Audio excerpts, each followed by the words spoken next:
state-of-the-art massage products that replicate the touch and techniques used by leading massage professionals to help reduce pain and stress and encourage relaxation.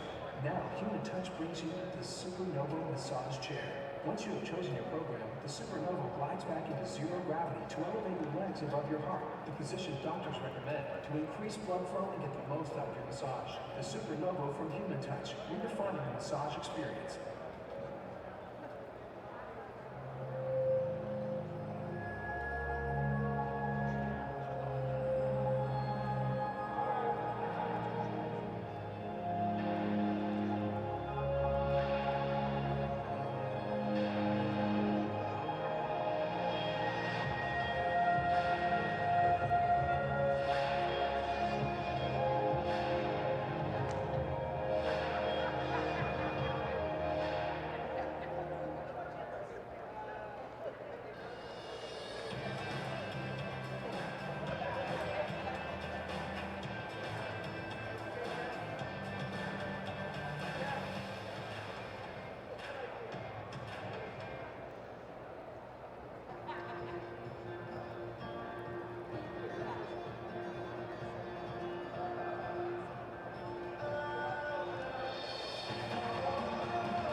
Watch the excitement unfold as we crown the champion of the $100,000 In It to Win It Speed Jumping Series and the $100,000 Grand Prix at the Burlington Capital International, Omaha, April 9th through 12th.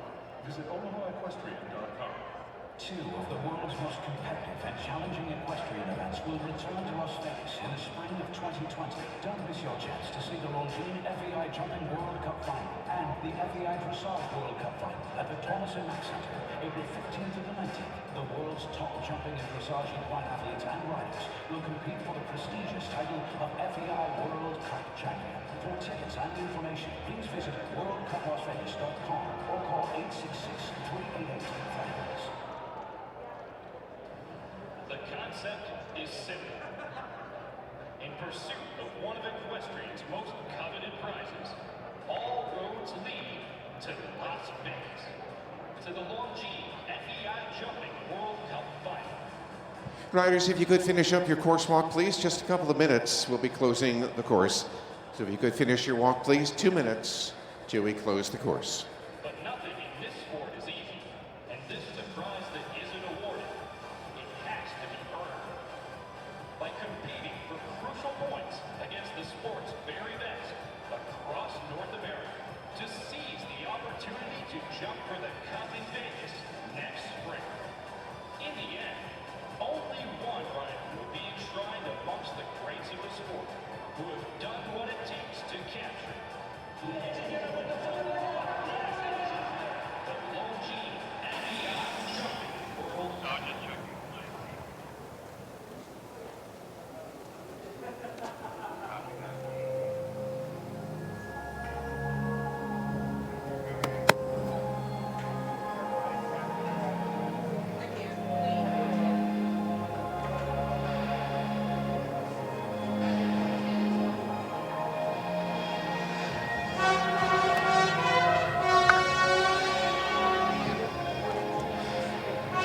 Absolutely, David, thank you so much. Can you hear me? Super thanks. Yeah, I got your mic.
Well, hello, welcome here to Las Vegas. We're getting set and ready for a winning round competition. Some great athletes joining us, and they have journeyed all the way here to Las Vegas, Nevada.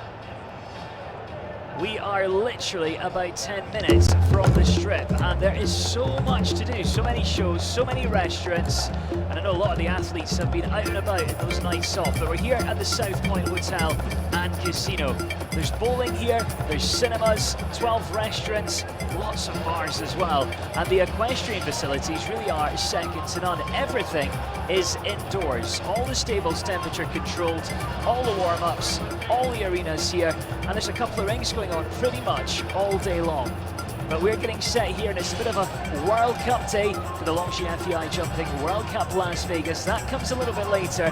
Here this afternoon, it is the Las Vegas National Winning Round. Strong field here, 42 combinations getting ready to do battle. We can see them out there completing their course walk, and down there is Katie Stazak.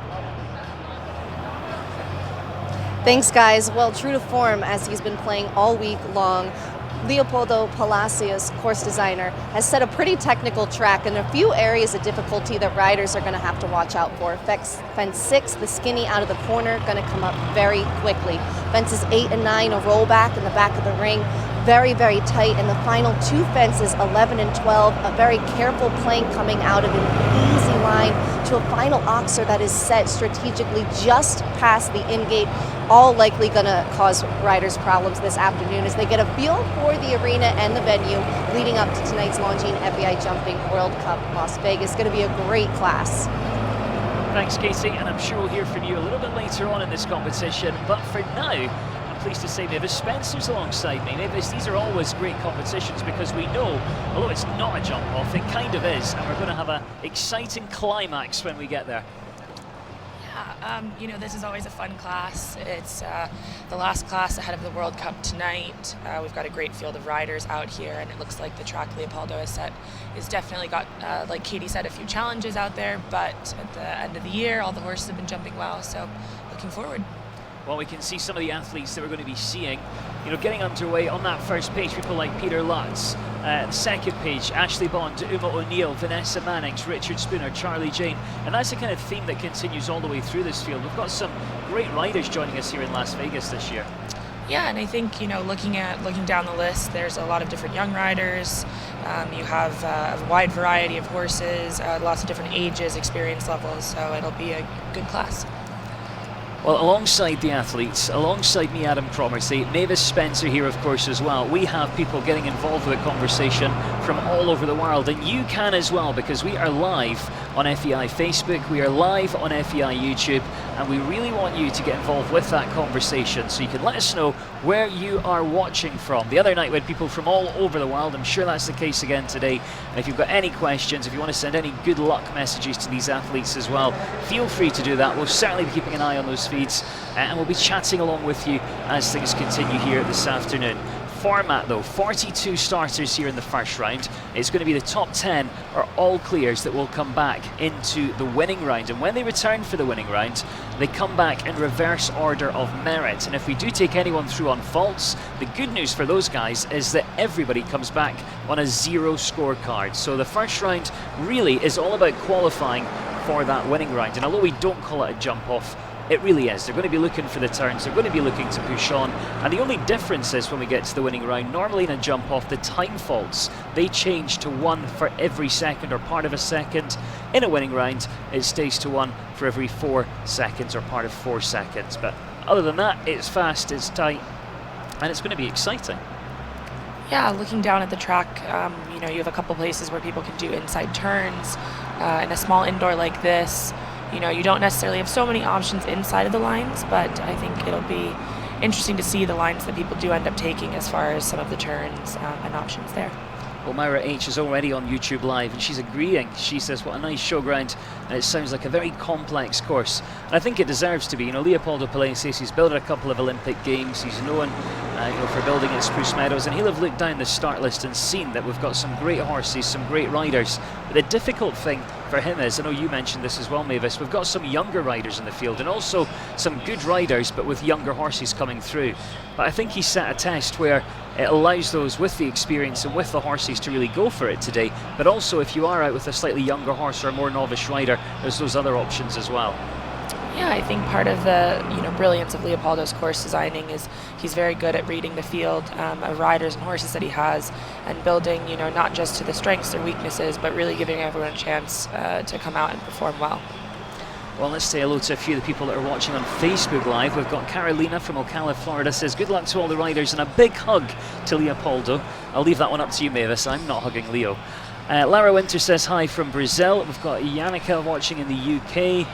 Michelle Kirby in north-southwest Australia. Lottie Constantine from England. Stein's watching in Denmark. Great to have you all with us on Facebook Live and on YouTube Live as our athletes make their final preparations. Tractors going round, and then we're going to be coming forward with that first horse. You'll have ridden a few winning round competitions in your career, Mavis. Do you ride them any differently to a normal first round? Are you thinking about getting a fast clear to get a good draw? Yes, I mean, again, it depends on the horse that you're on. The last time I competed here at Vegas, I was on sort of a greener 8-year-old. So in the back of my mind, my biggest concern was sort of giving him a good experience.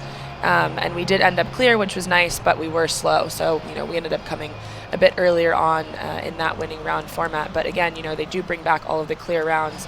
So I think the biggest thing in people's heads will be to get that clear round before speed. Especially if they're on a younger horse. If you have one that's a little more experienced, I can see them in a couple places maybe taking a little bit more risk as far as those inside turns go. But definitely I think, clear round is first and foremost in this format.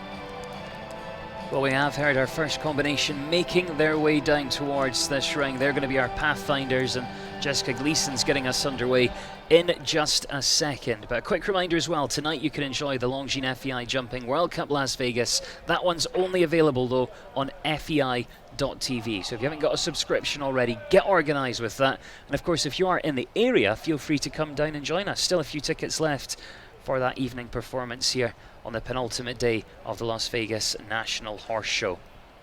It's a great arena, this one, actually, and you might have heard, if you're watching right from the very beginning, there's plenty to do in here as well, with the cinemas, the bowling, even a bit of bingo, lots of bars, lots of restaurants, and a couple of rings that run pretty much all the way through. This is the Las Vegas National Horse Show, so they've got some national competition as well. They've teamed up with Aon and USHGA, who've got their national championships here, so there's plenty of hunters happening next door as well. And I think that's great as well, because those riders get to come through and watch here, and the FEI riders get to go next door and watch something a bit different too. Yeah, and I think last night actually we had a big junior amateur hunter derby that they moved over into the main arena. We had some hunters going on this morning as well. I believe the next two classes after this are the WCE medal finals. So there's lots of different people here, horses that are showing. It's not just all about the jumpers, so it's really nice to see the hunters get featured in this big ring as well. Wendy Gleason's watching from Malibu, which sounds great. Lottie's in Burton. Abby says she's watching from university in Long Island. She's studying criminal law, but nothing's going to stop her from watching. That's what I studied as well. I can tell you about mens rea. Little criminal term there for you. Bit of Latin, did you like that? Yes, very impressive at it. Yeah, there you go. Very impressive. But once again, if you have just joined us, we are live on Facebook, we are live on the YouTube channel as well, so you can get involved, and if you've got any questions you want to ask, we'll try and answer them. If we can't, we'll make up an answer, because that's what we do, Mavis, isn't it? That's what you do. Speak for yourself. Oh, yeah. Well, it looks like John Franz Rab's making his way out into the ring. He's the ringmaster here at this event, and it's a bit of a tradition in North America, if you've not watched shows over here before. Sometimes they have a ringmaster with a big horn, and he's about to give it that a blow, and then we'll be underway. Any second. You can see the first horse waiting. He's going to be sounding the call, and then they'll come forward as our pathfinder. And we'll take a look at that course in a bit more detail as well when we get the first one on. Lisa Medwick says, who's in it? He joined a bit lately, so we've already had a look at the start list, but there's some great names in there. Richard Spooner, Charlie Jane, Carrie Roofer, Sarah Siegel, we got Cassie Rivietti, Kelly Cruciotti, Jenny McAllister. If you do want to see the full start list, though, you can have a look on Longines Timing. There's live scoring on there. The course plan should be up there as well. And of course, you can see the full start list and also results from all the other events that are happening this week and all the other events on the North American League as well. But here is John Franz Rab, and he will sound that call, and we'll be underway.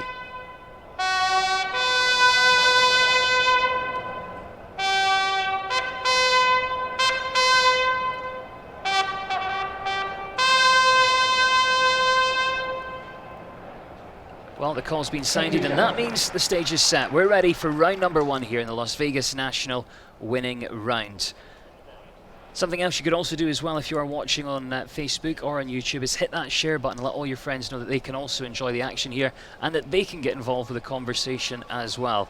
But we get ourselves underway. Best of luck as always to all our athletes, and Jessica Gleason is going to be first. This is a 13-year-old mare, one that she's certainly had here at Vegas in the past.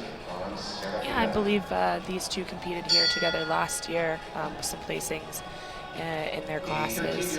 She's a young rider, only 23 years old, and again, you know, I think we'll see a variety of different age riders, experience levels, and all of that.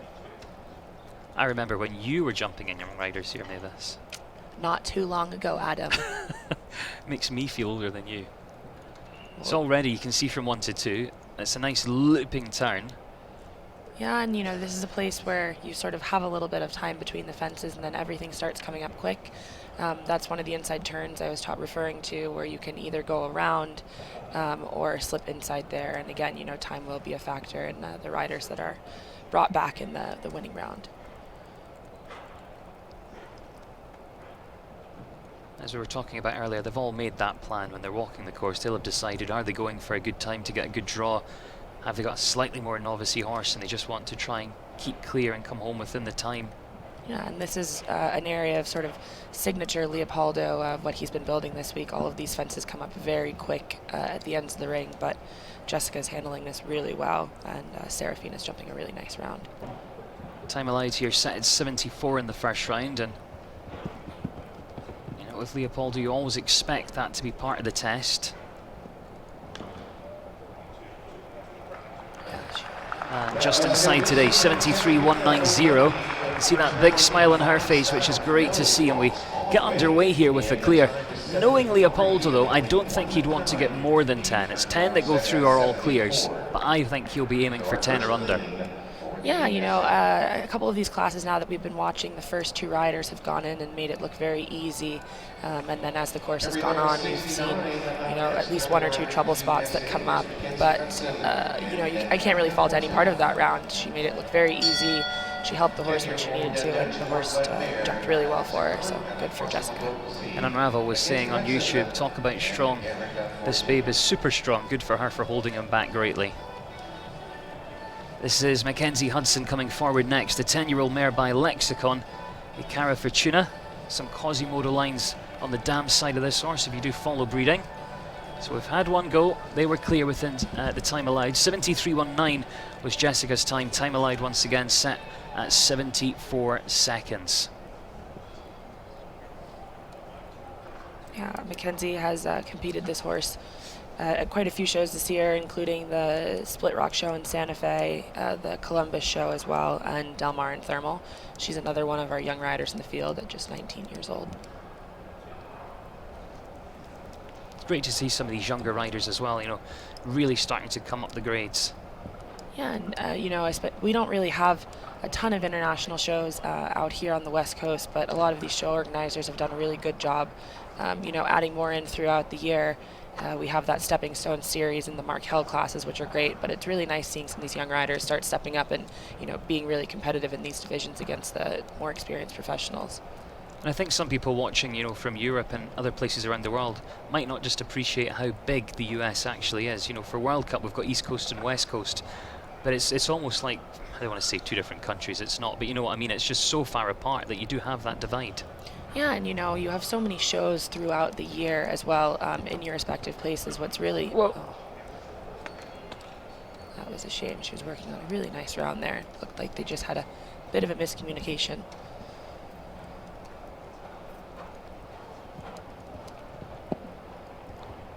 You can see those time faults starting to tick up now as well with that refusal, but really has to push to make it over that final last fence there. It's going to finish on a total of 7 today. 85.18 the time for Mackenzie Hudson. Now, strictly speaking, it's not game over for her. We know this is a winning round format. Top 10 come back. I think she maybe just, you know, took that extra check coming down towards that one.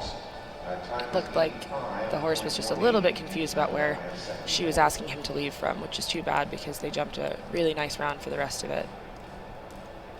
Well, 2 gone so far. We start to get a flavour of what this course is asking them here. Caitlin Campbell comes forward next. She's had a successful week. She's had a win earlier in the schedule, and she now comes forward with this one. Dorindo for the USA. Caitlin Campbell rides. Real competitive rider. Caitlin's never one to come out and not have a shot at things. This pair is relatively new partnership, but they were already 7th in the World Cup at Del Mar and placed in a couple of the 3-star classes at Thermal. Well, I have to say that was really unexpected there. Yeah, it looks like maybe Caitlin's trying out a different bit than she's had in the rest of the week. Alan just... That'll be it. Well, I have to say Caitlin Campbell was one of the ones that I would tick off as being a potential clear to go through, but second disobedience at the first, it's going to be the end of the road for her. Fortunately, I think she does have another horse coming a bit later on in the class, so we wish her better luck with that one. About 44 combinations in total coming forward. Horse just not looking quite happy there today. Very unexpected. No, and that's a little bit the thing about horses, you know, you kind of, your ups and your downs, it's a very humbling sport at times. Matthias Schwenker coming forward next, Leonardo. He's been having some good results as well, Mavis. He's had a real successful campaign so far this season. Yeah, Mattis is a really talented rider. He came over last year and rides for October Hill. He wins a lot of classes. He's had a lot of success. This is a relatively new horse for him, but very scopy, very talented, and they've already had some great results together. And the first 4 athletes we see are all under 30. Just got a little hung up there.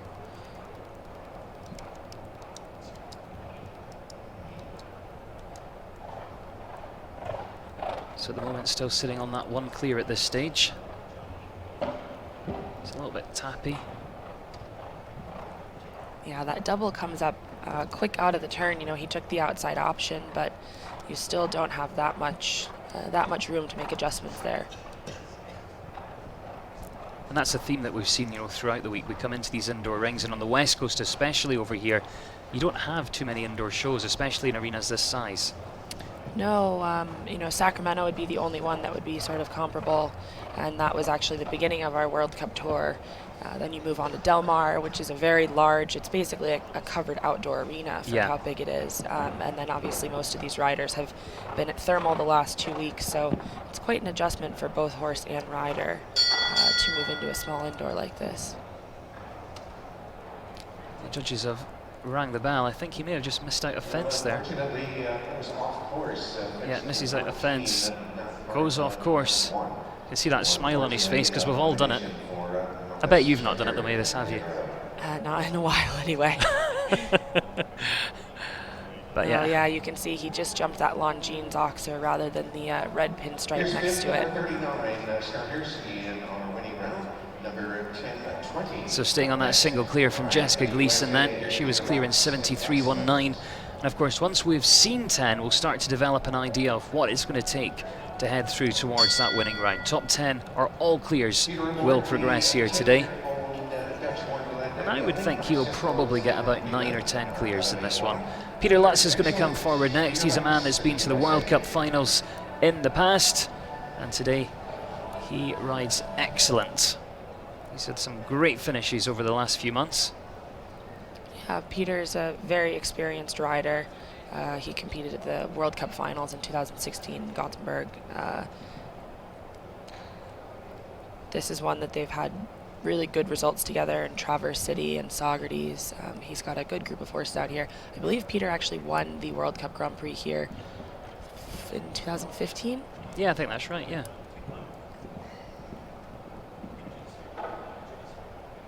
He's off to a nice smooth start here. Remember, if you are watching on Facebook or YouTube, keep hitting that share button. If you've got any questions you want to ask, you can fire those in as well. It'd be great to hear from you. Get involved with the conversation here this afternoon as we get down towards the 40 that are left to go here in this field. Yeah, Samantha asks, watching from South Africa, do you have any advice for young show jumpers wanting to go professional?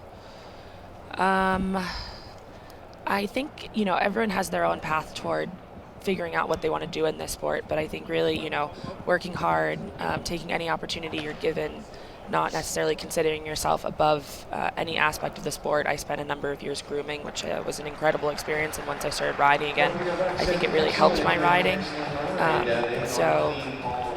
I think, you know, doing whatever it takes and working hard and not giving up is a few things that will help you get there. Well, a great round there from Peter Lutz, 68.39, so he joins Jessica Gleason, guaranteed to come back for that winning round a little bit later. Back to what you were saying, Mavis, I would say as well, try and ride as many different horses as you can. Yeah, I think that really helps, you know, in your riding, being able to get on one and, you know, figure out pretty quick what works and what doesn't. Obviously, everyone has their own style, but horses do as well, and I think, you know, the really top riders can get on and figure that out pretty quickly. Well, Wendy Tott, who's watching in Wales, says fab round, talking about Peter Lutz. It was a great round and we look forward to seeing him back a little bit later on. For now though, here's a rider who's been to 4 World Cup finals in the past. This is Charlie Jacobs coming forward with a brand new mount actually. He's spent a lot of time this year just adding some horses, really developing his string, and it's going to be Santana that comes forward next.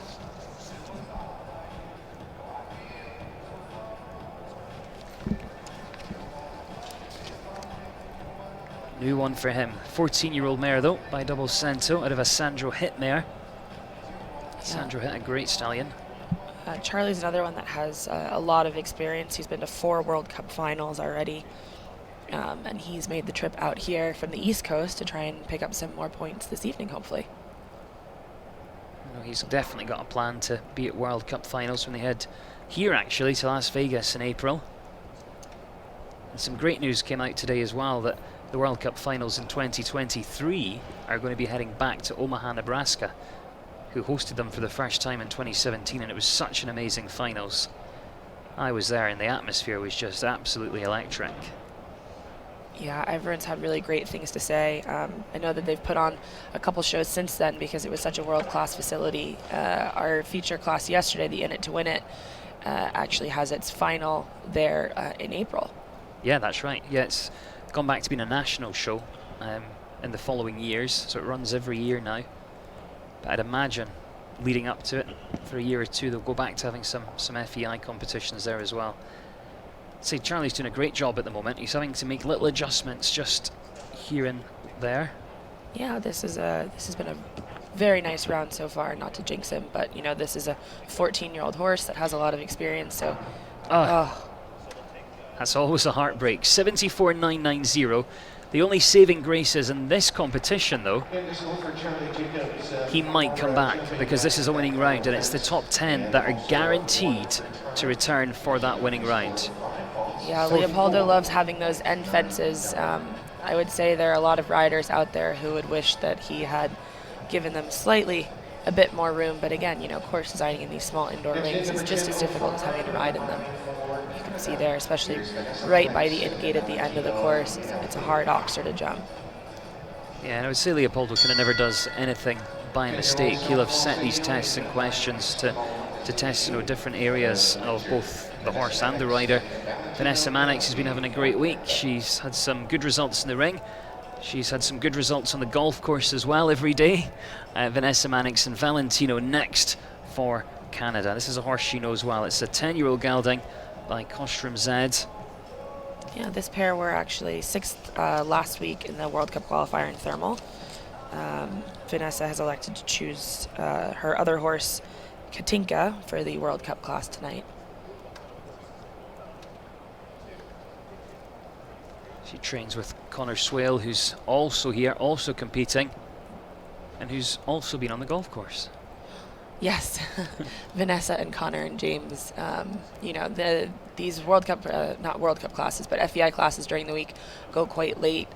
So they've been able to, you know, go take advantage of that. I think they went to a great show on the Strip the other night that they were speaking very highly of. Yeah, it's a really great show.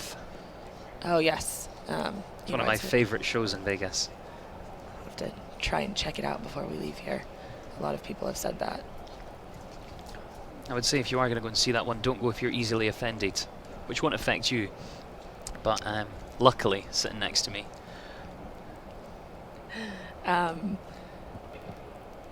Andy, also from South Africa, asks, what is the trickiest part of this course? Is it more suited for horses with long strides?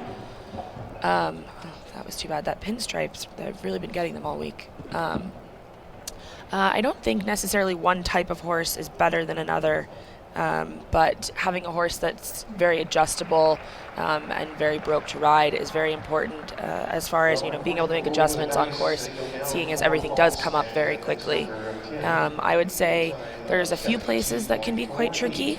Part of, you know, the genius of Leopoldo's course designing is there's not necessarily one place that people really struggle with. You'll see rails fall all over the course, but I would say that after the double of Oxers at 7AB, you know, that turn from 8, then the short roll back to 9, and then over to that pinstripe Oxer, the whole sort of last half of the course is very connected and very tricky. So I think that's where you'll see riders really struggle.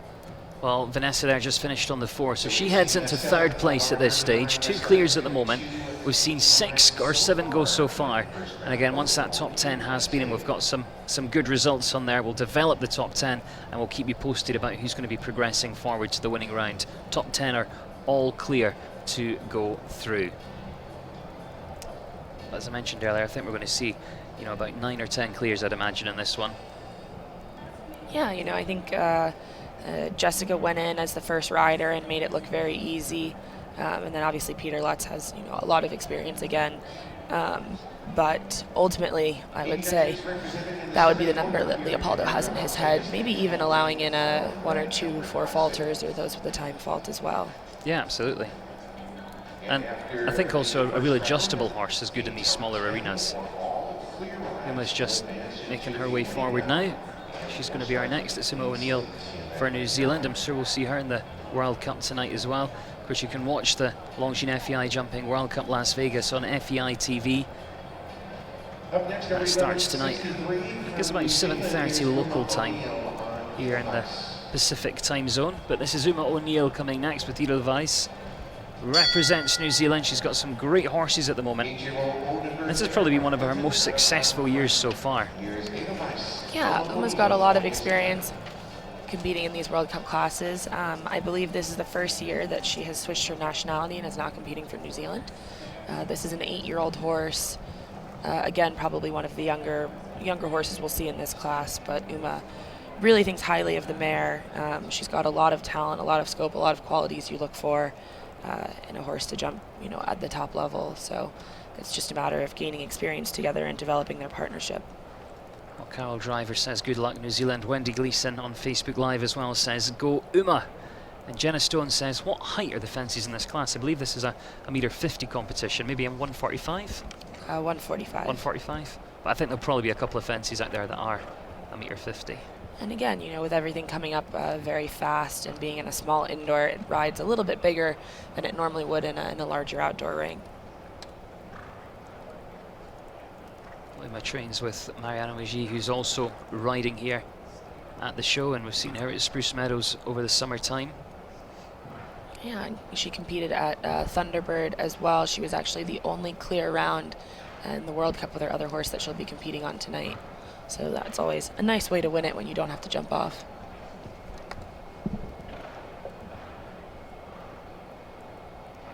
But her and Mariana are working very well together. I know they've got some nice young horses at home as well that they're producing up through the grades. That was a late faller there. It's never nice when they roll off the front like that. I know some of the riders call those rails the mafia rails because those pinstripes are almost like an optical illusion, and that Oxer standing right next to the in-gate is going to be a tough test on course as well. We've seen a couple have it down already, and also a time fault as well. So 8 jumping, 1 time, total at 9 for Emma O'Neill, 75.51. The other struggle with that red oxer you can see here is it's coming right into the stands. And it blends in with all of the red seats there. So I think along with the pinstripes and the big dice standards and coming into the red seating, I think it's a little bit of an optical illusion and difficult for the horses to get a read on. Yeah. For the USA, this is Emma Catherine Cardinal and Forever Alpha. So 2 clears: Peter Lutz, Jessica Gleason, Vanessa Manningson third on 4, Charlie Jacobs on 5 and in 4th, Mackenzie Hudson in 5th on 7th place and 7 faults. This is Emma Ricau next. Forever Alpha for the USA. This combination is actually your winner of the FEI Young Rider Championships silver medal with the team. And she finished 4th individually this summer at Old Salem, which is another great stepping stone division for young riders, sort of moving up through this level. She trains with Harley Brown, who has done a really great job. He's got another couple of young riders here competing in the FEI divisions, and they all look very comfortable at this level despite their young age. And it is actually Emma's birthday today, so happy birthday, Emma. Well, hopefully she's going to get a good result then. That would be a nice birthday present. I think she'd be happier winning the World Cup tonight, but either way, she'd probably take it. And Vegas is a fun place to have your birthday.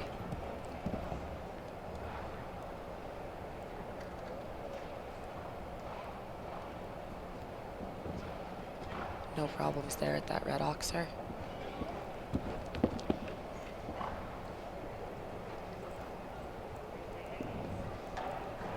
Nicely done. 69.380 is the time there. And Ricau heads into 2nd, 69.38.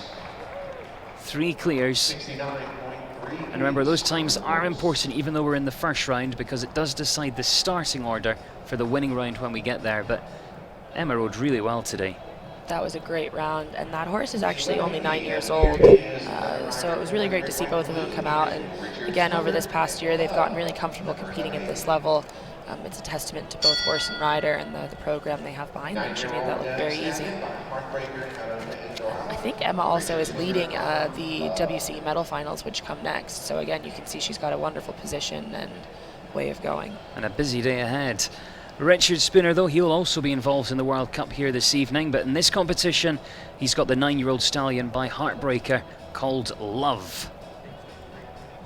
And this horse has really been coming into its own recently.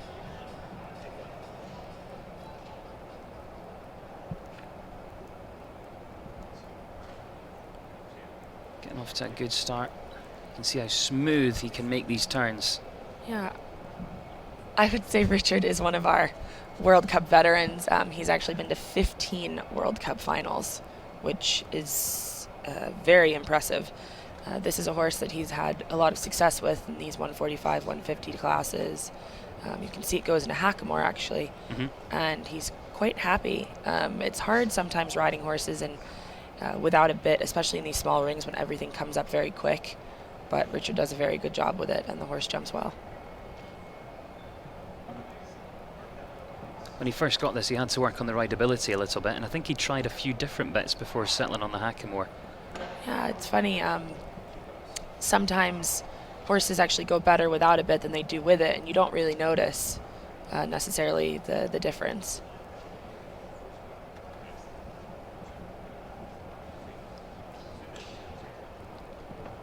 Well, 68.39 is the fastest clear we've seen so far.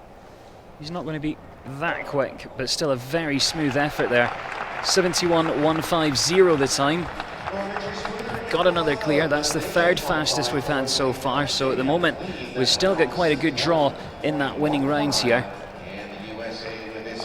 And you'll see Richard there now pull a cookie out of his pocket, which is sort of a signature move that he does. Always nice to see people give their horse a treat after jumping, giving them a good effort like that. Feda says very good. A few people commenting on Emma's round. That was a previous athlete we saw, seeing how good that one is as well. Got some great riders, and all of different ages as well coming forward in this one. Charlie Jane is next. Tullamoon. Charlie representing the United States of America. He's got an 11-year-old mare. This is by Tulin, out of a Skippy 2 mare. This pair were the winners the first week in Thermal. They actually won 2 classes. So Charlie gave her the week off last week and then brought her out here. He's out from the East Coast looking to pick up some World Cup points, so we're happy to have you, Charlie. Again, if you are watching on Facebook or you're watching on YouTube, please do hit that share button. Let all your friends know that they can watch as well, and get involved. If you've got any questions, any comments, feel free to drop us a message either on YouTube or on Facebook. And if you want to follow Mavis on Instagram, she's at Mavis Spencer, and I'm at Adam Cromarty, because tonight in the World Cup, Mavis, we won't be able to talk to people. It's all going to be very serious. We won't be able to chat on Facebook or YouTube. Yeah, ask all your questions now. Get them Adam will be happy to answer them. If he doesn't actually know what he's talking about, he'll come up with a spectacular answer. Exactly. If we don't know, we'll make it up. Speak for yourself. Take 2.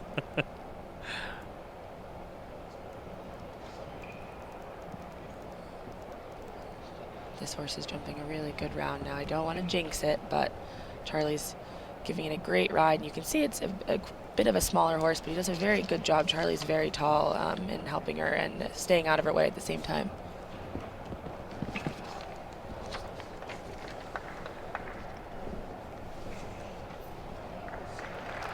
There you go, another clear round. I think that actually puts Charlie up at the top, because that was a very quick round. Yep, right in the first. Yeah, straight up to the top, 68.25. Fastest one we've seen so far. Fastest time over this first round course, 68.25, but it's clean that matters. Real scopy, adjustable type of a horse, but you know, Charlie making a great job on the way around there as well.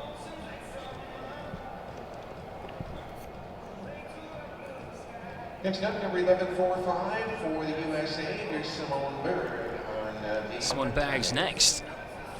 Vacanti. 14-year-old Holsteiner mare by Carano and Leonid. Simone Berg on the Vacanti for the USA. Well, Simone's going to get underway. That leaderboard really starting to take shape now. We've got about 9 with a score that could possibly scrape through. I think as things progress, it's going to get much tougher to make it through.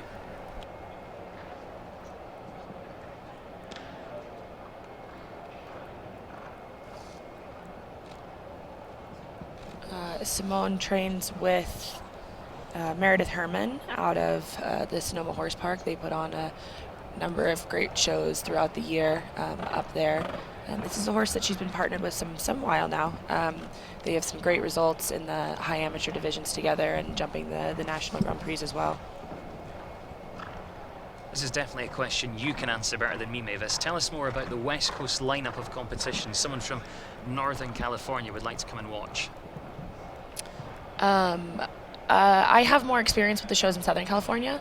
This is where I grew up. I went to a couple of shows in Northern California when I was younger, but as far as our World Cup sort of series goes, the first 2 weeks are in Sacramento. You have the welcome week and then the World Cup week followed by that, and then there are actually 3 weeks of competition in Del Mar. The third week being a little bit smaller, and people normally take that off before heading to Thermal for 2 weeks and then finishing up in Vegas. That last fence again. The last fence comes down, 71.66 there, Simone Berg. Now that's still putting her in the 6th place position. So she's still in with a chance to come back, being part of that top 10. Fortunately, you know, she had a very good time around there. She was very efficient with her track. And didn't waste too much time in her corners, which is again going to be a factor into getting into the next round. Let's see how this progresses, but Carrie Ruffer is next with a horse she really knows inside out. This is called Georgie Dowry. Carrie's been doing a tremendous job with this horse over the years. It's one that she really, really loves. This is a horse she got from the Breen. She went over to try him.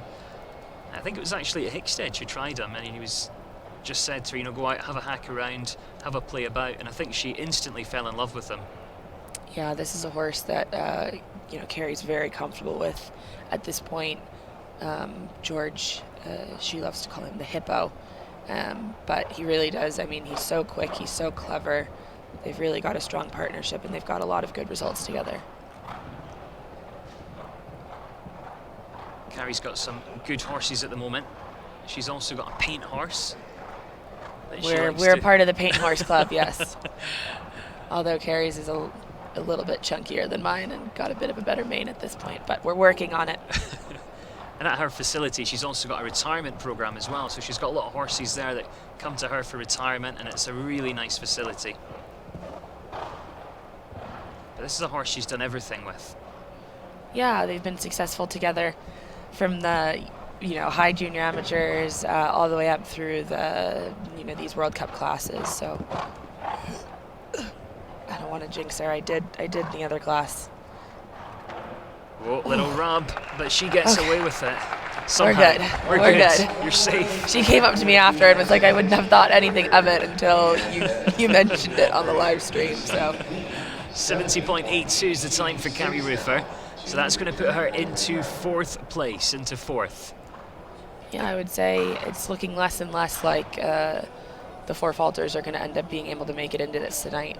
Leopoldo's built a great track. I think the horses are jumping it very, very well, and the riders seem to have figured it out already. Hi to Karen Sykes. She's just joined us. She's watching in Barcelona. Yasmin White says, I know, she's amazing. Carrie is absolutely amazing. She's got some great talented athlete horses as well as her own talent as well. That cutoff at the moment sits on 7 faults with Mackenzie Hunson. As I think you just mentioned, Mavis, that's just going to get harder and harder to scrape through into the top 10. Yeah, we haven't seen anyone on just a single time fault yet.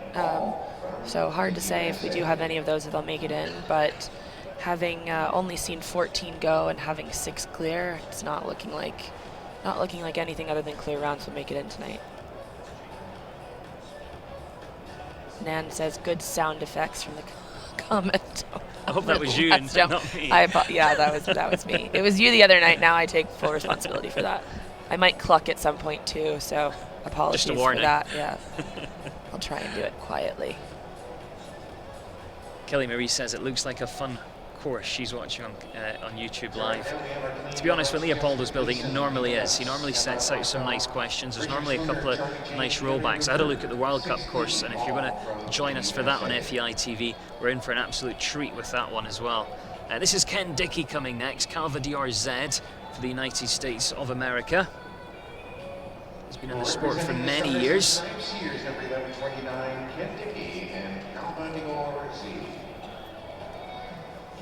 Had some good placings this year. Yeah, this is a 10-year-old stallion that Ken's been partnered with for not too long now, actually. And again, when we talk about in terms of how long people have been riding horses, even if you've had a horse for 6 months to a year, you can still sort of be figuring out the buttons, especially as you're moving up through the levels. Ken's a very talented amateur rider, but again, this isn't his obviously sole focus. So they've done a very good job putting this partnership together. And for those that do follow the breeding, this is a 10-year-old stallion by Calvaro Z.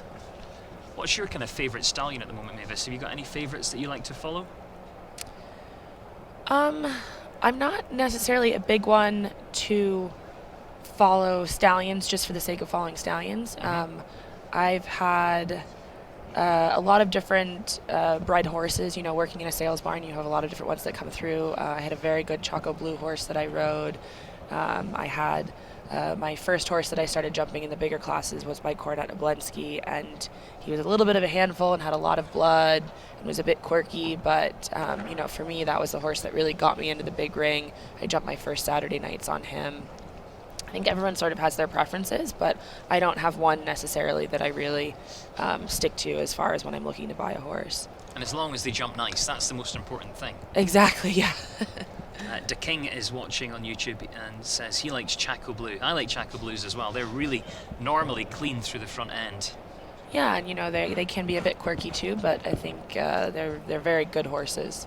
And again, it's about building a partnership up and their quality and all that. There's that final fence coming down again, 67.14. It's going to be the time there for Ken Dickey, Calvadior Z. On the 4 faults with that time, he's the fastest of the 4s. So that's going to take him into 7th place as well. And that's another tactic in these winning round formats, Mavis, as well, because you know the time can just get you through on 4 faults if you're quick. Yeah, I think you asked me the other night if I'd prefer to have the first fence down or the last fence, and I think, you know, in this sort of situation, having an early rail makes it a lot easier to try and make up time in places. I think you're sort of, Ken was lucky, he had a very good time leading up to that, but if you have the last fence down, there's really not much you can do.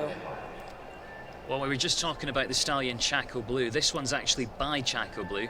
This is a 10-year-old mare called Crusador Z. It's owned by Spruce Meadows. Nicola Heinross has the ride of the Spruce Meadows horses these days. And Nikolai, of course, as an athlete, represents Denmark. Yeah, Nicola's a very talented rider who's been with Spruce Meadows for this season and competed at the European Championships on the horse that he'll be jumping later tonight, Cadillac. And this horse went as his second horse and competed in the more national classes.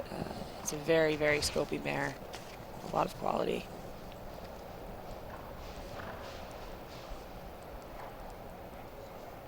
He's been making a great job of these horses as well.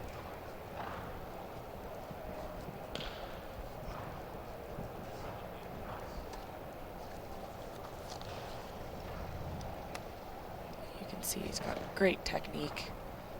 She's very careful.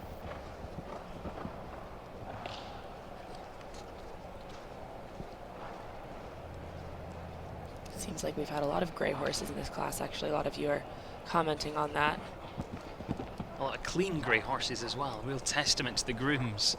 Yes, that's always more of a struggle than having a bay or a chestnut even, trying to keep those clean. Well, 68.97 is the time. It's clear for Nicola Heinross. It's the 3rd fastest of the clears, so that'll get him a very respectable draw depending on what the rest of our athletes do here in the field. Cut off now, though, is on 4 faults. This is where it's game on.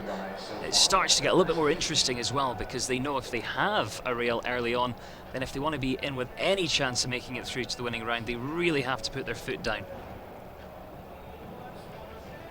Yeah, he'll be very happy with that. The mare jumped super, and I think going in the second round, Nicola's a very competitive rider. I mean, everyone is, but he's very fast, and this is a combination that's had some great results together. And Ravel says, awesome job, Nikolai. That run was stunning. It was a great round there.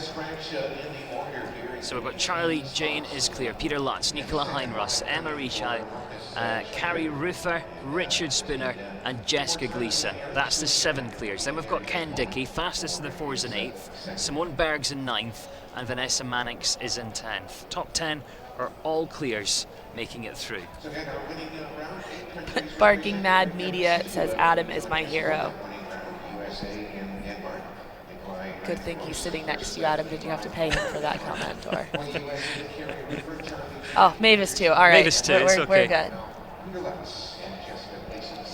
Someone up in the conversation as well said, who's commentating, and they said Adam Cromarty and Mavis something. Sounds like close enough to Spencer. It sounds like, yeah. How dare they not know you, Mavis? I thought you were infamous. Charlie Jane, though, fastest one, so he's going to get the best draw. They are coming back in reverse order of merit. I always think this is a real interesting format as well, because you can start to really kind of get focused on those stats and the times and the draws and everything that makes up the draw for that winning round.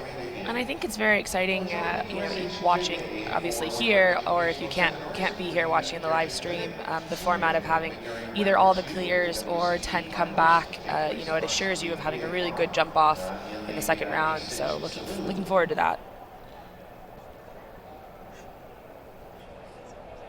Matthias Schwenker comes forward next, NKH Caruso. It's his second ride in this competition, but this horse is certainly no stranger to this ring, because we have seen this horse win the World Cup here in the past, but with a different rider on board.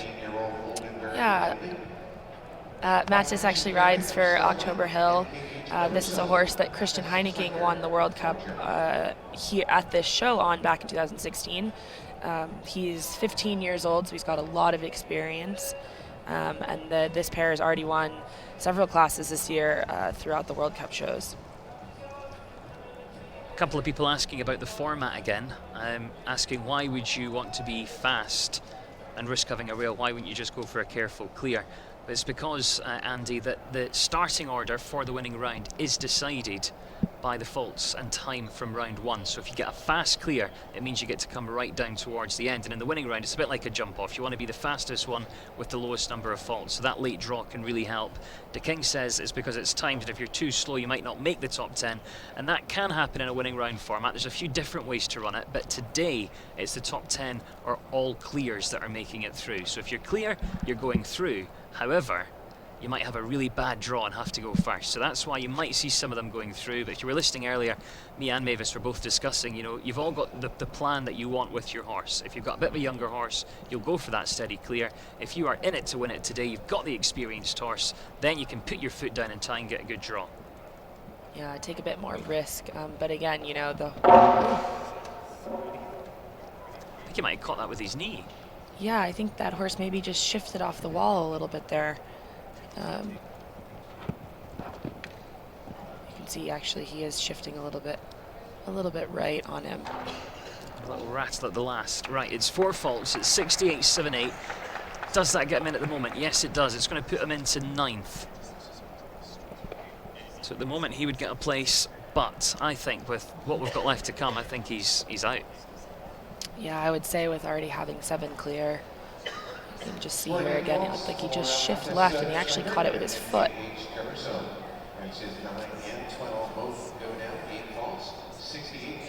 De King says great focus from the rider, he didn't flinch.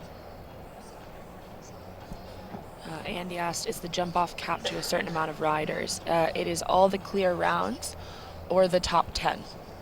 Right now we have 7 clear, so the first 3 fastest 4 falters would also be making it in. Maggie Kering comes forward next. A real regular on the west coast, Cole Han. That's the horse that she's going to be bringing forward into this one. This is an 11-year-old by Clarimo. One of the younger riders in the field today. This is a horse that Maggie started stepping up into these FEI classes with earlier this year. She's actually competed on the team at Thunderbird back in May for juniors and young riders with great success. She trains with Rich Fellers. Has really moved her focus over into the jumper ring. Grace is asking on Facebook Live, what's the average height of these horses? I'd say maybe 16.2, 16.3. Yeah, I would say anywhere between, probably 16 hands up to 16.3. Charlie's, I think, would be one of the smaller ones in this class. And I can't, off the top of my head, think who would be one of the taller ones, but... The difficulty indoors, though, if you do have a horse with long legs, you need to have that kind of ability to really kind of shorten the canter and just hold the whole thing together. Yeah, again, you know, I think more of it has to do with rideability than size of the horse at the end of the day. Lisa Wallace says, is tonight's class live? Yep, the Longines FEI Jumping World Cup Las Vegas is absolutely live, but it's on FEI TV. So if you haven't got organised and signed up to FEI TV yet, you've got a few hours to go. I think we've got about 7 hours until the World Cup tonight. So make sure you're organised and that you join us for that. Oh, that was lucky. Lucky rub there, yeah. Don't want to jinx her. No. Oh, let's keep an eye on that. Time? Yeah, just over.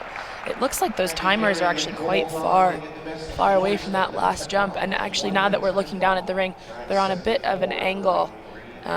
So, you know, I think if you're not careful and you don't get through those, you'll end up just ticking over on that time. And because of that angle as well, if you go too much towards the left, you kind of add a bit of distance onto the course. Yeah, you could hear Rich down at the back gate there trying to get her to go through those a little bit quicker. But otherwise, that was a great round. Yeah, and even on that one-time fault, you know, she's into 8th place. So still maybe in with a chance, but I thought we'd see about 8 or 9 clears in this. I think we're going to see more now, looking at what's left to come. Yeah, I'd say we're halfway through and already having 7 clear. It's looking like it's going to end up just being clear rounds.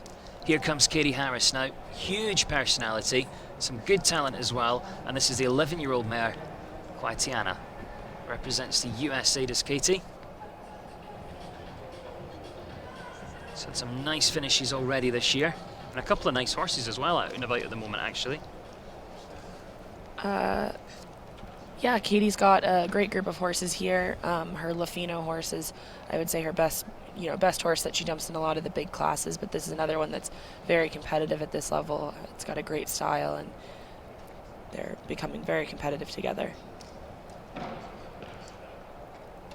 You can see she was already thinking about that kind of right-handed roll-back turn there.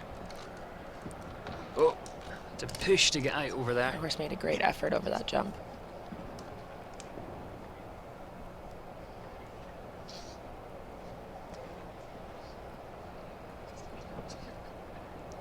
Kelly asked, what is the age of the youngest rider in the class? I would say it was Maggie, our last competitor. She's only 16. Yeah, they wouldn't be any younger than that.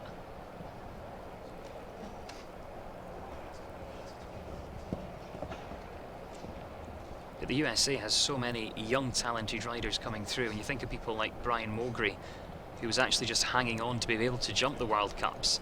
You know, he could have done it in his 17th year, but he had to wait till he was 18. Then he came out, jumped his first World Cup down in Ocala and won it. And Yeah. he's been so successful ever since. That was a good round as well, 72-1-2 there. Katie Harris, she goes clear and she goes into 7th place. At the moment, it's all the clears, plus Maggie Carring on a single time full, and Ken Dickey fastest of the 4s, making up that top 10. She'll be very happy with that round. That mare jumped great. They had a couple little rubs, but you know, as long as they don't fall down, it's all good.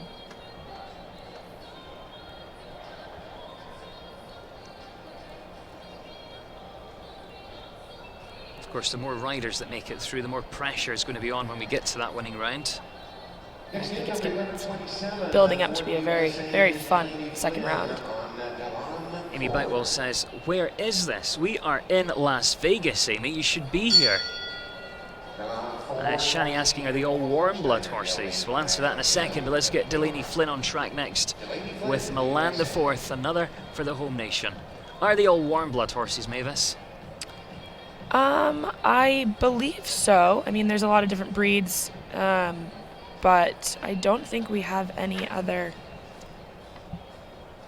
thoroughbreds or anything like that in this class today. Yeah, I'd say on the whole, most international competitions, generally speaking, are made up primarily of the warm bloods.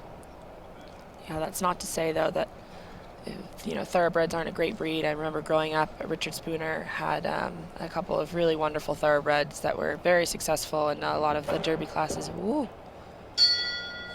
That did not show up the way she wanted it to. That's going to be really costly because we now know that's her out of the top 10. Yeah, I think she just got a little bit stuck on that inside turn there on the angle coming in, and obviously it wasn't the distance she wanted coming in either. 6-second penalty to the time, and Delaney will take both elements together. So 6 seconds added into the time. She gets the 4 faults for the rail, 4 faults for the refusal. So a real expensive double combination. Yeah, no problems coming back to it there though.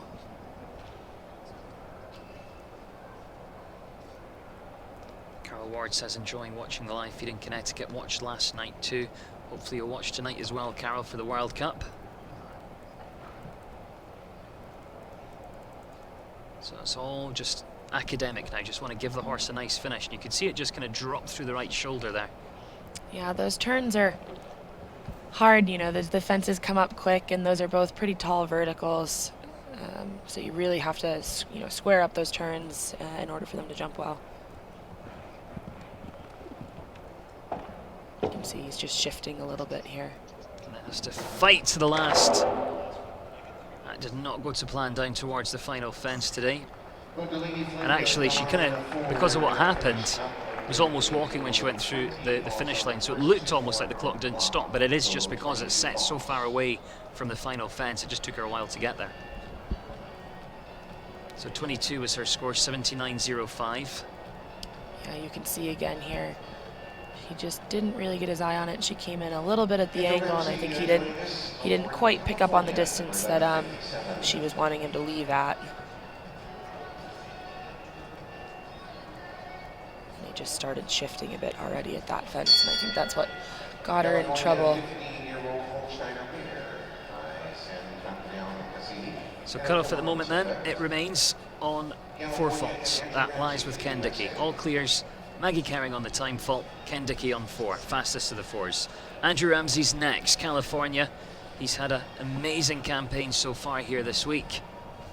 Andrew, another one for the USA, and this is a 15-year-old mare.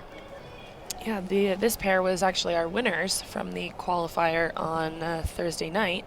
He laid down a beautiful, very speedy, very smooth round, and no one was able to beat him. He's got another horse called Stranger, which I love. It's been so successful this year. It's had wins in Kentucky. It's had some good placings on the World Cup circuit. And I think when you want to be jumping at the World Cup level, you really need a couple of horses, you know, if you want to get up in those world rankings as well. Yeah, you know, there are so many shows every week. A lot of these riders have sort of 2 strings of horses. We had a couple here actually that were competing already in Toronto last week with a different group of horses that are now out here. You know, the aim is to try and get as many World Cup points as possible, obviously, in order to be able to qualify. And, you know, again, having a deep string of horses is very helpful at the end of the day when you're doing as many shows as these riders are. On the flip side to that, the thing I like about the World Cup series is actually if you had one good horse and you planned your season really carefully, you don't need to be selected or anything. You can go to the event, you can pick up the points, and you can end up being at a finals. Yes, definitely. And that was a super round there from Andrew Ramsey. California jumps clear, 71.63, goes 7th. Ken Dickey is out of the top 10. It's all clears, and Maggie Carring on a single time fault that makes up that qualifying list. That was another really nice round from Andrew. You know, this mare is 15. She's got a lot of experience. They know each other really well, and he was able to go in there. And even after, you know, going a bit quicker on Thursday night, you know, that mare doesn't seem affected by it, and I think you can expect him to be very, very fast in the next round. Jenna Stone says California is lovely to watch. Carol Driver says nice mover. And Guilherme Jorge has just joined us watching on Facebook Live. Another one of the riders' favourite course designers. Olivia Chowdhury coming forward to join us in the ring next though, and she's got Chuck Berry. She's still relatively young, 28 years of age. Yeah, this is a horse that Olivia actually trains with Katie and Henri Prudent, who are another obviously legendary set of East Coast trainers that have come out here. They showed in Thermal the last 2 weeks and are finishing up their West Coast tour here in Vegas. This is a horse that is previously ridden by Abigail McCardle, who also rides for them, and Olivia's had a lot of success with him already.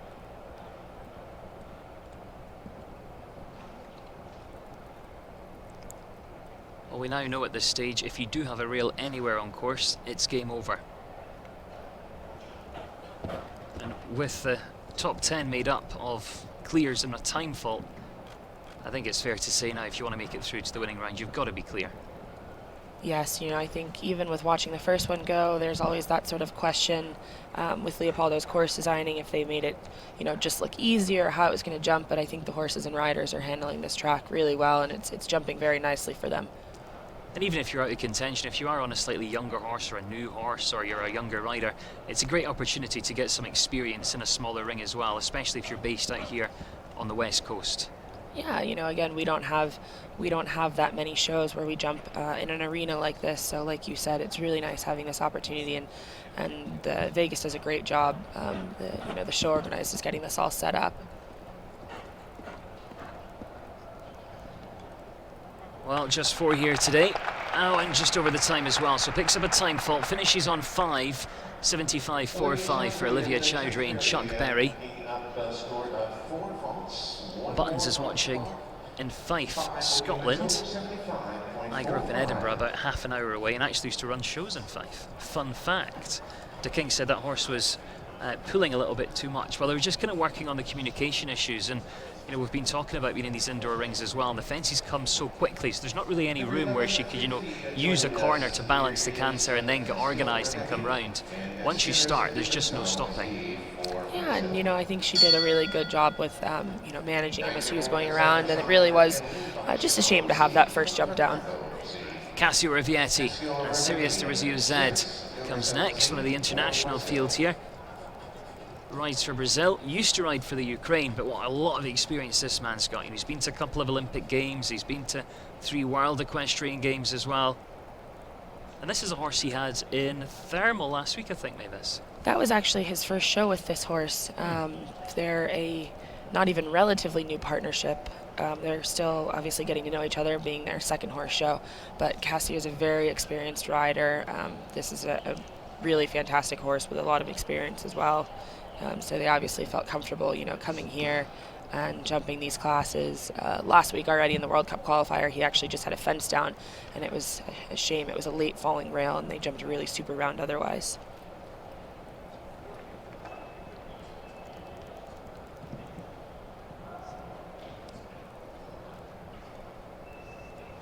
Yeah, Cassie is a very nice rider to watch. Horses, he just ticked that behind, and he's actually going to take the inside line here. He's our first rider to do that. Unfortunately, it just didn't work out there. And I think that inside line would have been in his plan when he walked the course today. He'd be thinking, you know, if I'm clear, let's get a good draw when we get to the winning round.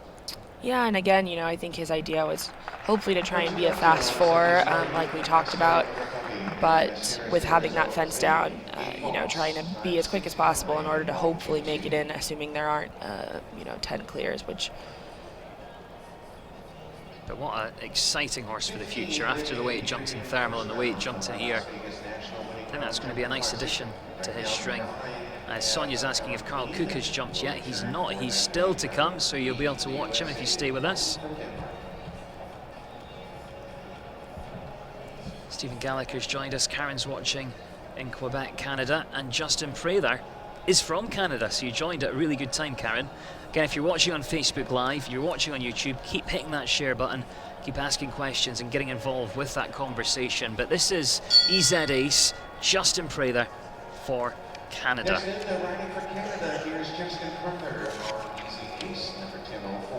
Justin's another one who was in Thermal last week before he journeyed here.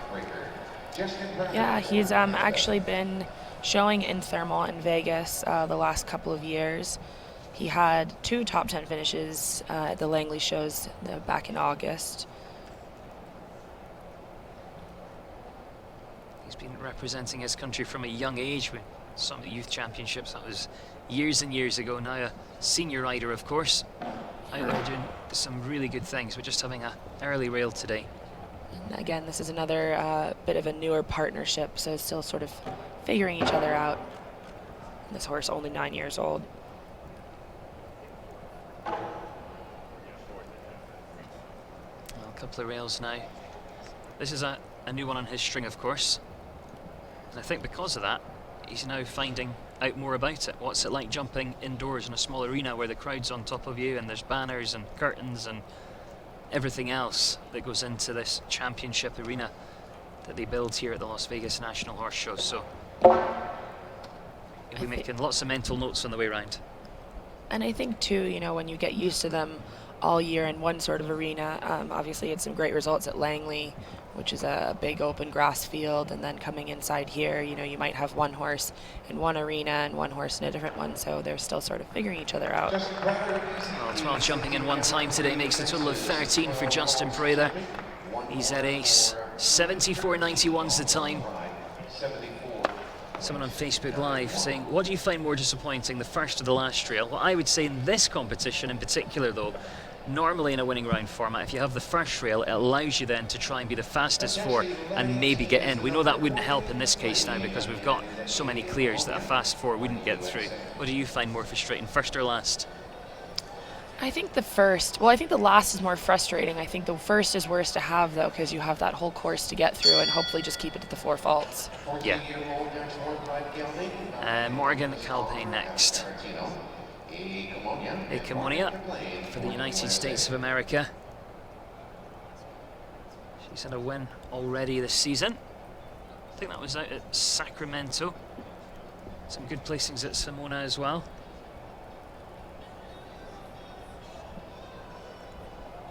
Yeah, this pair had a very good finish in the Sonoma Grand Prix earlier this fall. They've really started figuring each other out. Whoa. Again, that's another, even already at fence 2, that rollback, it's sort of a strange angle and approach from fence 1 to 2, and she just got caught out there.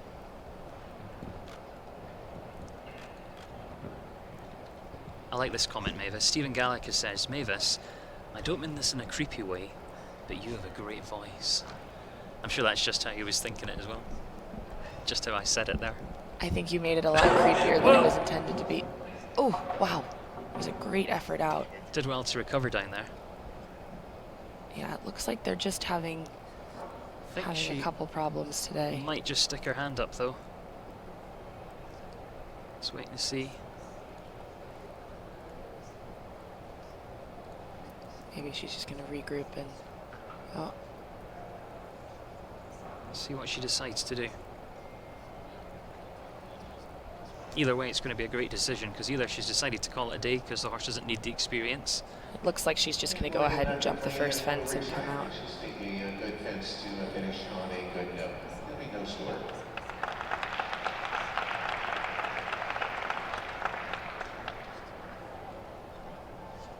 Can I tell you about one of my pet hates, Mavis? When you decide to retire and you don't signal to the jury and just jump the first fence. She tipped her cap. She fixed her hat. She didn't signal to the jury. Well, you don't know that for sure. Okay. No. Morgan is a really great competitor. You can see there that horse just didn't get set off the ground there, but he made a great effort out, showing how much scope he has. If she did signal and I was wrong, then obviously I'm sorry, but actually that's a good tip, because if you don't signal to the jury and just jump the first fence, You're they could actually eliminate you. Yeah, that's Most the of the difference. time they wouldn't. I think that's the difference between having it show up as an elimination versus retirement. So joking aside, So hopefully she did actually intend to tip her cap. Jen Gates on track now. This is Alex. This pair had a great finish on Thursday in the qualifier. Oh. It's just drifted right a little bit there.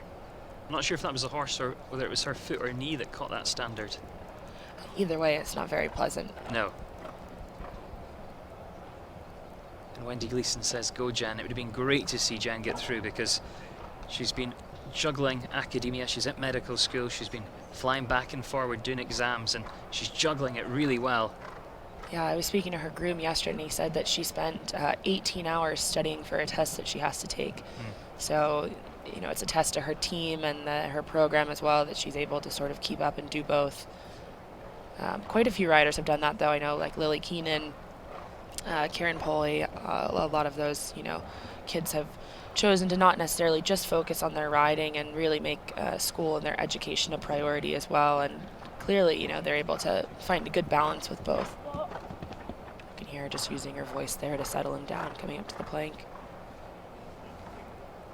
Just rolls that last rail as well. So it's going to finish on 8 today. Jennifer Gates for the United States of America with Alex, 73.60. She's another one who's been building up her string over the last year or so. She actually goes first tonight in the World Cup, so we wish her better luck this evening. You can see there, he just shifted right and actually caught it on his stifle, it looked like. I think because you're jumping in the wall as well, the horse knows that it's going to be turning one way. You as the rider are already kind of thinking right and making that plan, and a couple of them have maybe just anticipated a little bit that right-handed turn. I think that's a little bit what happens to the last fence as well. It's right by the gate. You don't have that much time actually coming into the corner, so I think they just shift a little bit to create more room for themselves. Well, we're getting down towards the business end of the first round. 12 combinations left to come forward. And actually, no change to the cutoff for now. We've got all our clears through. We've also got Maggie carrying on a time fault, and Ken Dickey is still the fastest of the 4 fault rounds. Will he scrape through into that winning round? Remember, if he does, the rules of the competition say he comes back on a 0 scorecard. So if they do head through on faults, it will be an even playing field when we get to the winning round. A couple of people online have been asking about when Carl Cook comes, and that would be right now. But do remember, get involved online with the conversation. Any questions, comments, good luck messages for these athletes, feel free to get involved on Facebook Live or on YouTube as Carl Cook joins us with Festival for the United States of America. And we were talking about, Jen building up a string. I'd say he falls into that category as well. I think he's got one of the strongest strings he's ever had. I have to say I agree. Carl spent a number of years. They went out and they bought a couple young horses and took their time really developing them. And obviously it's paid off. One of his good mares, Tilly, ended up retiring last year, and they were able to have horses that stepped up into those roles. This is a horse that was very, very successful. I believe she won both big classes at the 2-star in Split Rock earlier this year in Sonoma, and it's just a really great mare. Carl does a nice job with her, and she's careful, she's scopy. Again, another one that has all the qualities you look for in a young horse.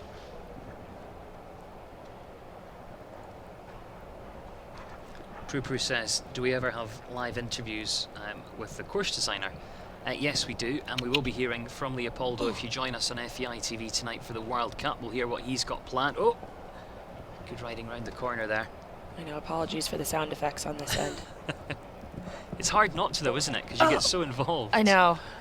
Especially, being friends with a lot of these riders, you really want to see them do well.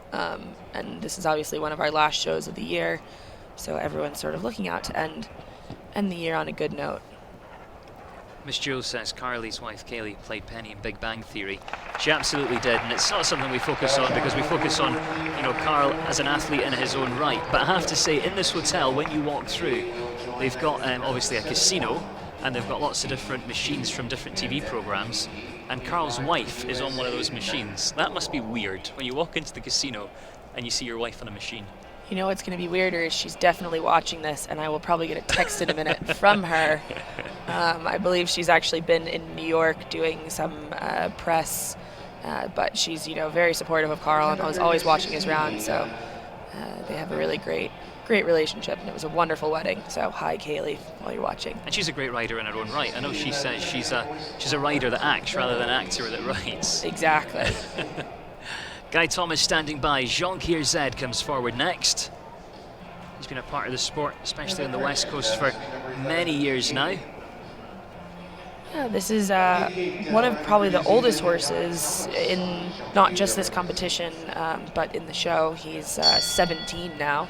Guys had him for a number of years, and again, it's a testament to their program and their management of this horse that he's still competing at this level, being at his age. I spend a lot of time doing sales, and a lot of times I hear people who don't want to buy anything that's over 11 or 12, and especially for young riders, having a horse that has that bit more experience I think is very important, and obviously if you manage them properly, these horses continue showing until their late teens. Flexible was even jumping at the highest level till he was 21. Yeah, he was doing derbies and Grand Prix at 21.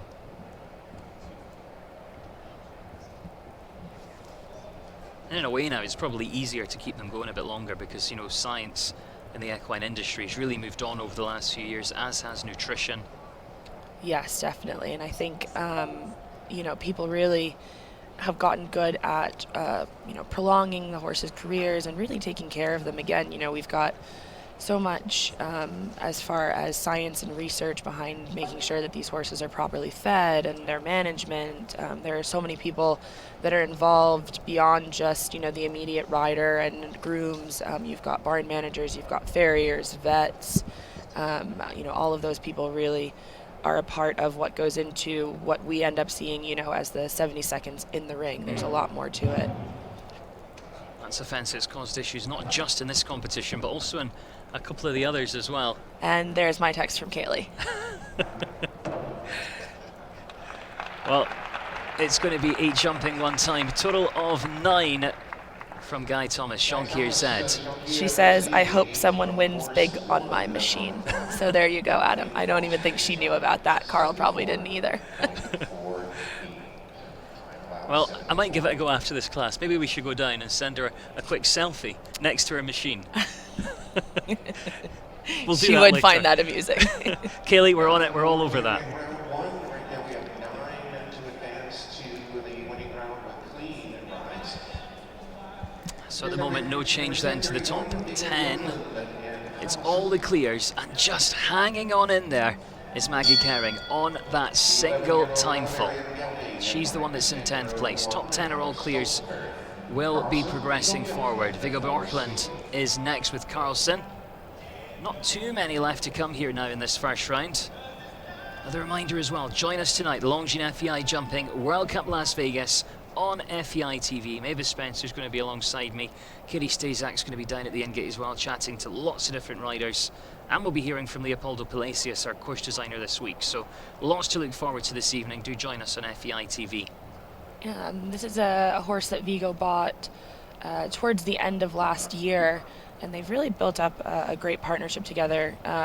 Viggo has been to 2 European Young Rider Championships. He actually rides for Sweden, and I apologize because I don't remember who asked, but someone earlier in the comments asked if his other horse, Zalube, was ridden by Peter Fredriksson, and it was, and he'll be jumping that horse later in the World Cup tonight.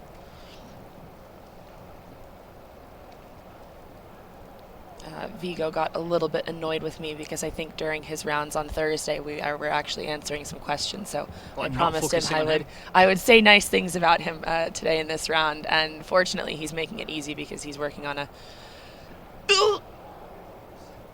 Well, that's what happens when I try and say nice things about people. Now he'll want you to start answering some questions and not comment on that. Exactly.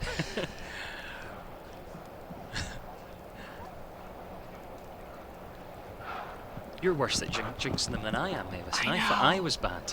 I know, I really am just going to sit here quietly and not say anything anymore. Takes that last as well. Started off, though, fantastically well today. It's just not going to be the way he wanted it. It's 12 and 88.19. Interesting as well, if you look at the way that Leopoldo's put the rails on the front of that Oxer, that's no mistake. And I know a couple of the assistants, when they were building fences like that here this week, have said, oh, do you want us to separate those middle rails to kind of fill it in? And of course Leo would say absolutely not, because he wanted them built that way, and it does make it a little bit gappy. Yeah, and again, as I said earlier, those red rails are coming right into the red seats in the stands, so I think the horses have a hard time judging that. King said, I thought Mavis just threw up. I thought I was going to. I was really trying to hold out saying anything nice, even though I got in trouble for it the other night, and obviously it did not help his cause. But no, I did keep my breakfast down for those who were worried about it. I appreciate the concern. Thanks for clarifying. Sarah Siegel next, Performance CP. Represents the USA, and I think she's about the first of the final 7 or 8 combinations we're going to see here in round number 1. Winning round to come a little bit later. That's when we get to see them going against the clock. All clears, and Maggie Kerring making it through at this stage. Yeah, this is a pair that has had a number of placings throughout the season. Her other horse, Chimera, that she has out here, will be jumping the World Cup tonight, was placed in the World Cup qualifier in Columbus earlier this season. Sarah rides with Chris Kapler, and her and Andrew have made their way out here and have done a couple legs of these classes out on the West Coast before heading back east, and I would imagine down to Wellington soon enough.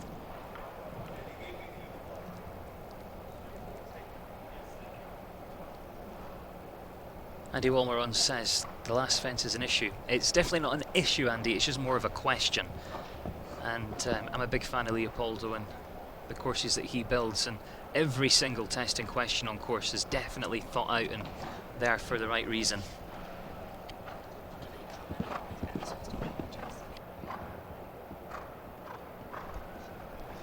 Also, for those of you making comments on the YouTube about the Gates family and their money and that having an effect on Jen's riding, I wasn't going to say anything, but you're still talking about it. So at the end of the day, Jen puts a lot of hard work in, as do all of the riders, regardless of how much money they have in their bank accounts. They are hugely generous supporters of the sport. So I wasn't going to say it, but I know Jen very well. She's a really nice girl, and she doesn't deserve you guys sitting there and talking about her money and taking away from the fact that, she puts a lot of hard work into it and has a lot of great horses. So cease and desist. I was sitting there thinking exactly the same, Mavis. It's the same for people like Georgina. They didn't ask to be born into rich families either. It's not Jen's fault, and as you said, Mavis, I know just how hard Jen works, and she could have decided not to do anything, and she's juggling doing one of the hardest degrees you can at university and riding at the top of the sport. Well, and for those of you who are actual horse people, at the end of the day, you know how much it takes to jump at this level, and having a good horse is only part of it. So there you go. I said my piece. I'm sure I'm going to get in trouble for saying that, but I don't really care because I'm sick of hearing about it. So go Mavis. Go Mavis. Quit it. Nicola Heinross is on track though. Vanny Semele for Denmark. Nikolai's second ride. He's already got an incredible draw with that first horse. He's sitting third fastest to the clears at the moment. And for those a little bit unfamiliar with the format, they come back in reverse order of merit. We've got 9 clears and a time fault at the moment. So the one with the time fault, if she can get through, I really hope she can. Maggie Kerring's hanging on in there. She would go first in the draw, and Charlie Jane, fastest clear, would go last. And of course, going last in something like a winning ride is the same as a jump off. You want that last kind of spot so that you know what needs to be done. Yeah, this is another one. Again, for those gray horses out there, Nicola has a couple of really great grays. And okay, I was going to wait till he got over the last one before I said anything, but that horse jumped over a really, really nice round. And again, he's going to be very, very competitive, having 2 now in the jump off. Yeah, I mean, he's got some incredible horses at the moment. Linda Southern Heathcott and the team at Spruce Meadows will be very, very happy with just seeing how well these horses are going for him. A really smooth round, a lot to like around there.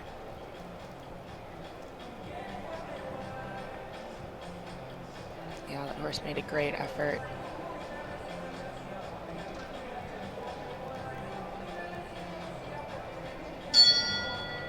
Not too many left to come here in round number 1, and when we get to that winning round, we're off to the races, because we'll explain the differences. There aren't that many of them, but essentially it's going to be like a jump off when we get there. Casey Ament comes back then with Dexter R. Up next here is number 11, Shira's saying, can we comment on the riders? What do you think about the style versus effectiveness versus habit? Do you want to take that one?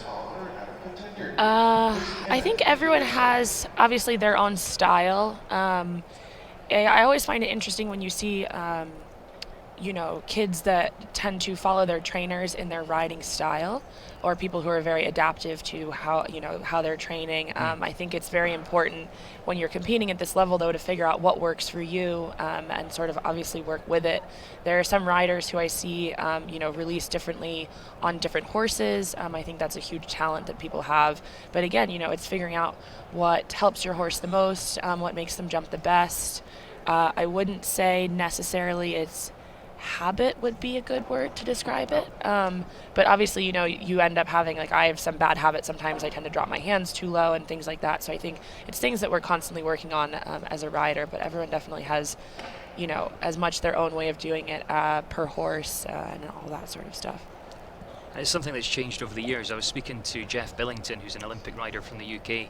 He was on my podcast, Under the Saddle, quick plug there, but he was saying that he used to do like a bit of a show, a sort of comedy show at places like Olympia, where he would take the mickey out of other riders because of the way they rode, and he says he can't do it anymore because everyone's just too professional and they all ride the same. Last one comes down as well, so it's going to be 8 jumping one time, total of 5 there for Casey. With that rail added on, it's going to become 9, 76-26. Yes, for those of you looking for a laugh, Jeff did dress up. I believe it was at the Olympia Horse Show, and it is on YouTube, and you will be rolling on the floor laughing. It is one of the funniest impressions. I think he did Michael and John Whitaker. He did, yeah. Ludger, I think, as well. Yeah, and I think maybe 2 or 3 other riders, and it's absolutely hysterical. So maybe wait till the end of this class and then go check it out on YouTube. Mariano Mejia comes forward next, Quintago VA. This is a horse he knows well. He, of course, trains Zuma O'Neill, so here in a couple of roles today. Nanyayo says, what's the podcast? Does that mean I can give it another plug? There you go, plug away. I'll take my turn soon. So it's called Under the Saddle. You can search for it on iTunes, Spotify, ask Amazon Alexa. Jeff Billington's up there already. Can you ask Siri too, or just Alexa? Just Alexa. I'm not great friends with Siri. Georgina Bloomberg's on there as well, and she talks about everything from guns, religion, politics, and her dad possibly running for president. Eric Lamaze is going to be on a future version as well, and I think you're going to record one tomorrow with me, Mavis, aren't you? Yes, you are. Well, there you go. You heard it here first, folks. So did I.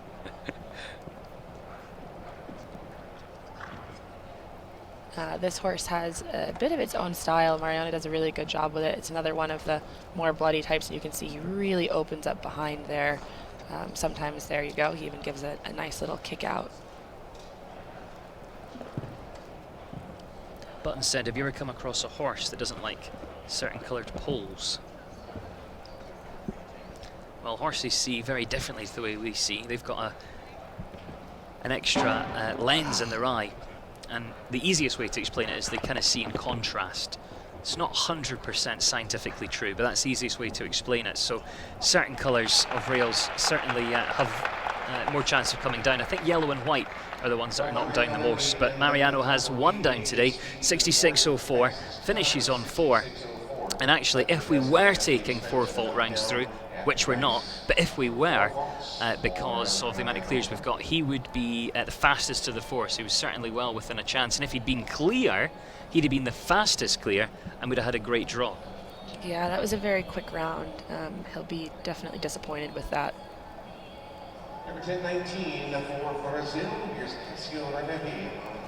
Cassie Rivietti is going to be coming forward next with Fenna. Question for you, Mavis. The King says, is there more pressure as a professional rider if you come from a famous family? Because if you don't know, Mavis's mum is an actress. She was in The Lion King and a whole load of other stuff. And Mavis was a Golden Globes girl, which I always mention at every opportunity because she loves it. I think Dick King was probably more referring to a famous riding family.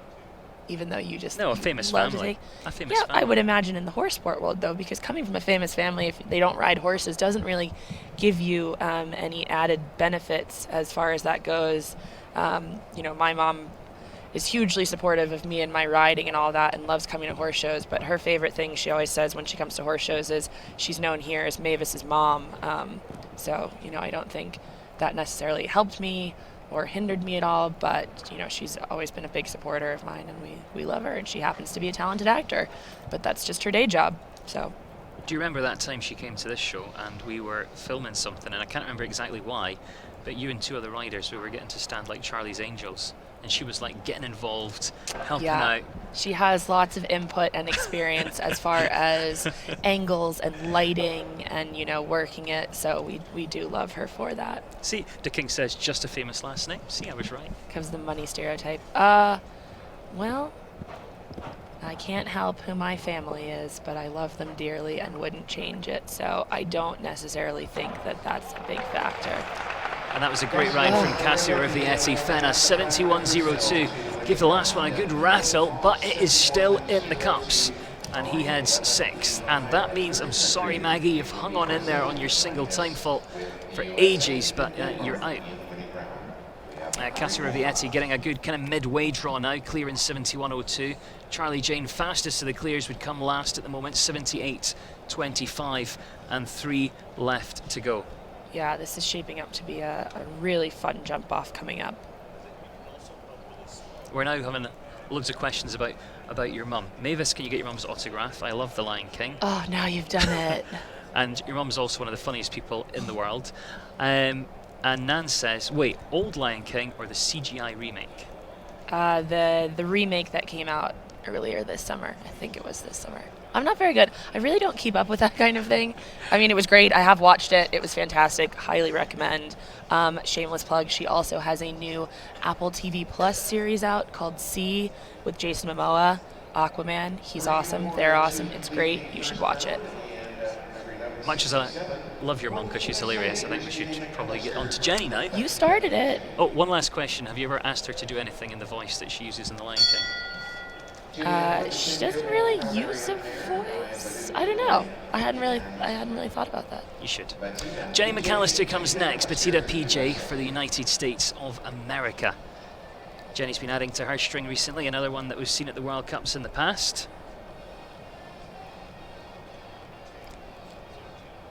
Just a couple left to follow Jenny, then we're off to that winning round. And again, it's a little bit like a jump off. We'll explain the differences when we get there, but needless to say, it's going to be exciting. Make sure you stay with us, make sure you keep hitting share, and of course keep getting involved with the conversation if you are watching on YouTube Live or Facebook Live. Yeah, this is a 10-year-old mare by Baloo Duroy. He's had a lot of top placings, including a 7th-place finish in the Grand Prix in Santa Fe, and placed in Vancouver, and was 5th in the Welcome earlier this week.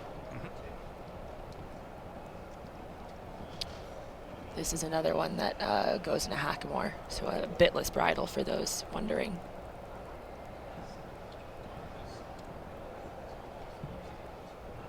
Marissa says, where can we watch tonight? Will it be on here as well? It won't, I'm afraid, Marissa. It's going to be on FEI TV, though, so really easy to find. It's just all the W's and then FEI.tv. You've got a few hours to get organised if you're not already subscribed on there, and that's where you can find all the World Cups, the Nations Cups, many of the championships are all on there as well, so well worth having a look at that. FEI TV will be on there tonight. Wendy says, go Jenny. She's on Facebook Live at the moment, getting involved. Yeah, wow, super. Really good. It was nice. 72.32, let's have a look. So that's going to make her the second steadiest of the clears. So she's going to be coming near the beginning of the winning round. But hey, she can go in and add some pressure on when she gets there. And of course, all clears guaranteed to come back in this format of the winning round. There's a few different ways that it can be run, but today, top 10 are all clears coming back. Jenny really rode that course well. I mean, the mare jumped a super round, but definitely you can see she rubbed that back rail there, started getting a little bit hung up and a little bit squirrely in places, and she just really held her hand, and you can see, you know, her experience at the end of the day coming out. Colleen says, great job, Jenny. Carol Bush, great job. Wendy says, brilliant ride, Jenny. And Terry Kessler, Reed Kessler's mum, says, excellent commentary by Mavis. About me, Terry? What about you, Adam? Exactly. All the girl power over that side. This is Kelly Cruciotti, such a talented young rider. She's been on an absolute fire recently. She just missed out on a win in the first leg of the North American League this year. That was up at Vancouver at Thunderbird. This is Zadante that she's got here today, though. Different horse than she uses in the World Cup. Yeah, this is another horse that has a lot of experience. It's a 15-year-old mare that Kelly's been riding for quite some time now. Kelly was a hugely successful rider as a junior. She won medal finals. I believe she won the Grand Prix of Devon. She was one of the youngest riders in the class with a great mare she had, Chamonix. Her and her mom have a big business in Colorado, and they actually already have a great group of horses in Wellington as well already.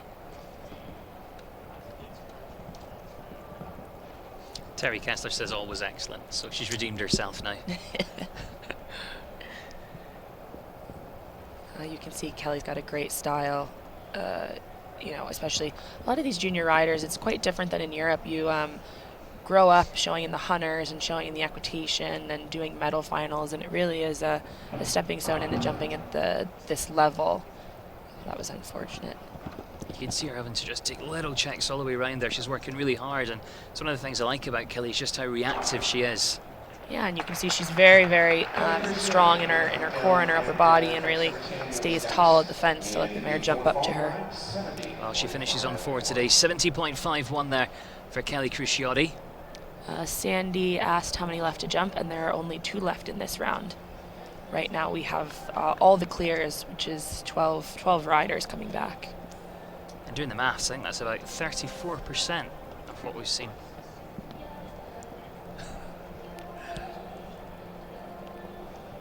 Here's Justin Prather. We saw him a little bit earlier, but now he comes back with another ride. Let's hope he can get through on this one. This is the 11-year-old mare, Amy.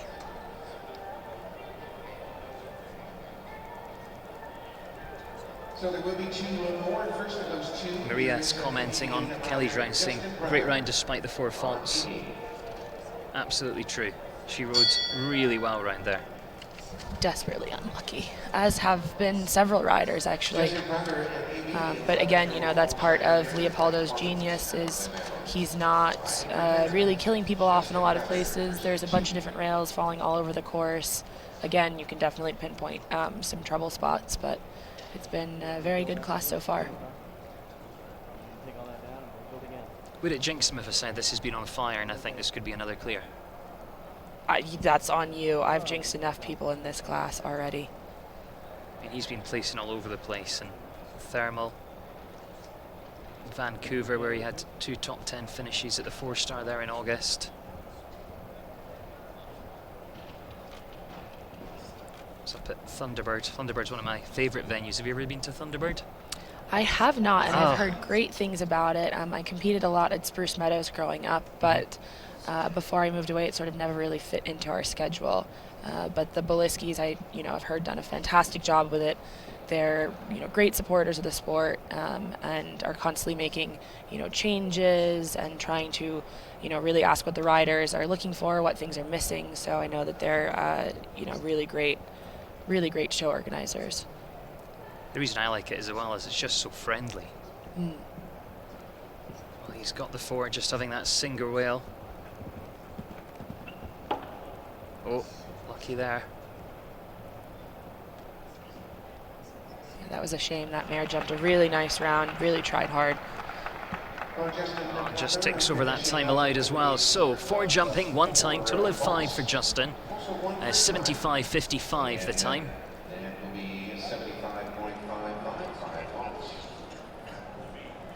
Just rolls that rail. Let's have a look here. He just moves it to the side of the cup, and that's a great shot to see just how flat those cups are. Very easy just to roll those planks off. 1 left to come then. Kristen van der Veen, Bull Runs Almighty.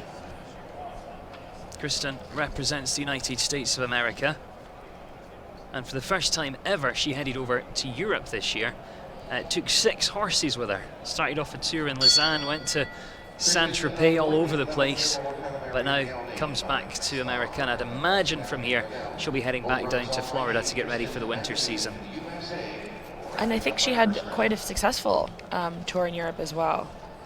She competed in the FEI World Cup. I would say was probably her first time over there in 2018 in Paris with her great horse Faustino de Tilly, who she affectionately calls Frosty in the barn.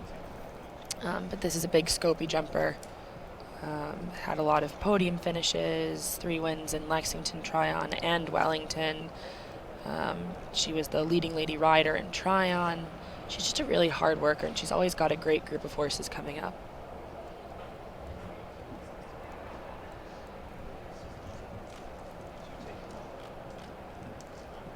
So just taking a little check down this line, just saying, just wait.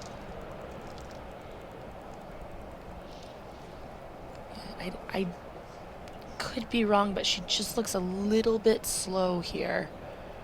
It'd be a real shame to have time faults, yeah. Time allowed 74 seconds in this one. And we know, even though it's a winning round format, with the amount of clears, you now need to be clear to earn a place, and she is last to go here. He's a big horse, and he does cover a lot of ground, so hopefully I'm wrong.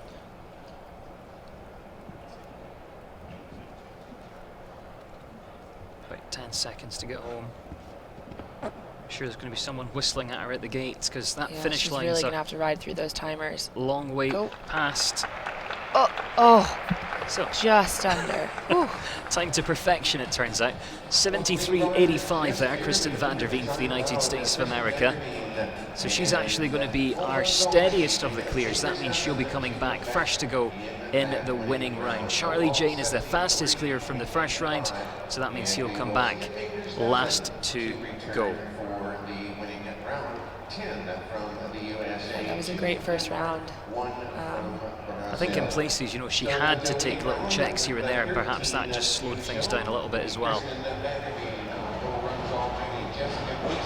But we're getting set and we're getting ready then for the second round. It's a winning round format, so it is all our clears in this case that will return, and we're going to have 13.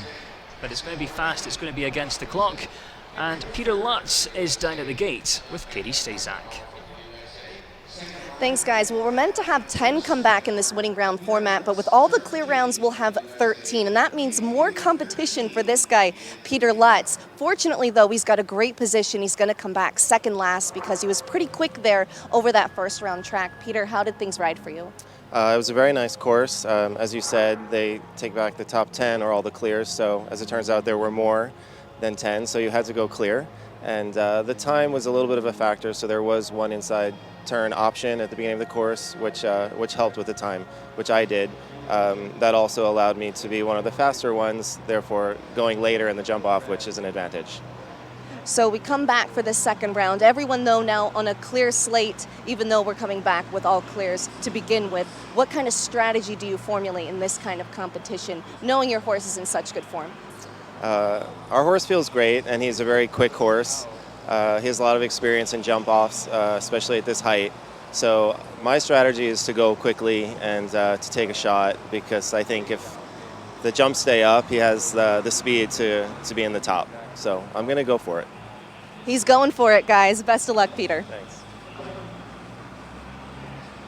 Well, thanks to Casey there, and great to hear from Peter Lutz as well. We are getting set for this winning round, though we know it's 13 combinations that are going to be coming back. Now, let's have a quick recap on the differences between a winning round and a jump-off, because for all intents and purposes, it pretty much is a jump-off. But if you're a stickler for rules, the differences are the starting order is decided by the results from the first round. So normally, in FEI competition, in the jump-off, you'd come back in the same order as you jump clear. In the winning round, they come back bestest coming last, worstest coming first, if worstest was a word. So that means it's going to be the steadiest clear from the first round that comes first, Kristen van der Veen.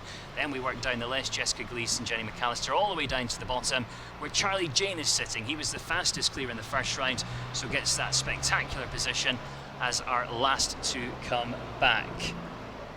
Then the only other difference comes towards the time faults. For time faults in a jump off, it would change to 1. Fault for every commenced second. In a winning round, it stays to 1 for every 4 or part of 4 seconds. So you can see the ring crew doing a great job. They're getting us ready for that winning round. We're going to take a very short break. Please do stay with us though, and if you are watching on Facebook Live, if you're watching on YouTube, keep asking those questions. We will keep an eye on the feed, and we'll be right back here in just a couple of seconds time.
return to show over course of jumps set at a meter 60.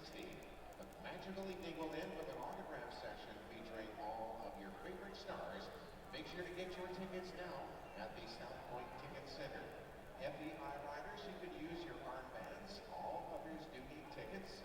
The exhibitors receive 2 complimentary tickets while supplies last at the show office. You can also purchase tickets at the box office by the main arena entrance. So the winning round coming up, 13 coming back to the winning round, 10 from the USA, 1 from Denmark, 2 from Denmark, and 1 from Brazil. It'll be a completely separate course. They start with a clean slate. The course will start at fence number 5. Welcome back here to the Las Vegas National Horse Show. It is the Las Vegas National Winning Round Jumper Classic that we're about to see. The winning round of. I'm Adam Cromarty. If you've just joined us, Mavis Spencer alongside me as well. And let's take a quick look at those athletes that have qualified to come back. It was top 10 are all clears, but in total, 13 answered all the tests and questions out there and have earned a place to return. Now you can see just some of the names there, like Kristen van der Veen, always quick. She's going to be going first, but I've never seen her ride slow, so she's going to add some pressure on. Carl Cook's in there, Peter Lutz, Charlie James, some really quick ones in there, Mavis. Yeah, I think this is going to be a very exciting jump off. Jessica was the first to go in the class and jumped a super clear round. And then obviously we had 12 other competitors after her that managed to jump clear. So I think this is going to be a very exciting jump off. Andrew's coming off a great win with California in the class on Thursday. Carl is always quick. Nicola has 2 in this. I think it's sort of anyone's class at this point. Well, you can hear it, John Franz Raab, the ringmaster here at the Las Vegas National Horse Show. He's sounding the call, and that's to tell us that the stage is set. We're ready for the winning round. Again, if you've come to the competition a little bit late, this format, the winning round, is pretty much like a jump off. The time faults are a bit different. They stay as 1 for 4. The starting order is different because they come back based on their faults in time from round 1. Everything else is the same though. Fastest one with the lowest number of faults will be crowned the champion. 13 combinations in total will be coming back though, and it's been great throughout the first round to have everyone from around the world involved on Facebook Live and on YouTube as well, and we can see that that will continue as things go on here into the winning round. That's Kristen van der Veen, just getting a bit of a toe in here, and then we'll get underway. Eric Neve's following her through. We're going to see Eric Neve in the World Cup tonight. He trains Carl Cook though, so he'll be helping him out there. But let's get underway. Kristen van der Veen first here in the winning round with Bull Runs Almighty. And this is going to be interesting, Mavis, because normally Kristen's one of the fastest athletes around. She almost got a time fault in the first round, but I think we're going to see something a bit different here. Yeah, I think as a rider, she obviously had the clock in her head and pretty much timed that round to perfection. So, again, like you said, she's never one that's going to go slow, so we're looking forward to seeing what she's going to do in this round. A few people asking, where are we in Las Vegas? It's a South Point Arena. It's about 10 minutes away from the Las Vegas Strip, but there's restaurants, casinos, cinema, bowling alley, everything, as well as a giant hotel with a couple of thousand rooms, and then these great equestrian facilities as well. But let's concentrate on Kristen's round. She's our pathfinder again, although it's a winning round, a bit like a jump off, and you can already see, she's got that very slick turn back to the skinny there. And a big forward canter stride. This horse really eats up the ground. Yeah, he's a big horse with a big stride, like you said, so if you're counting strides, she's definitely probably doing a few less than you'll expect some people to do on slightly smaller horses. It's a very slick round so far.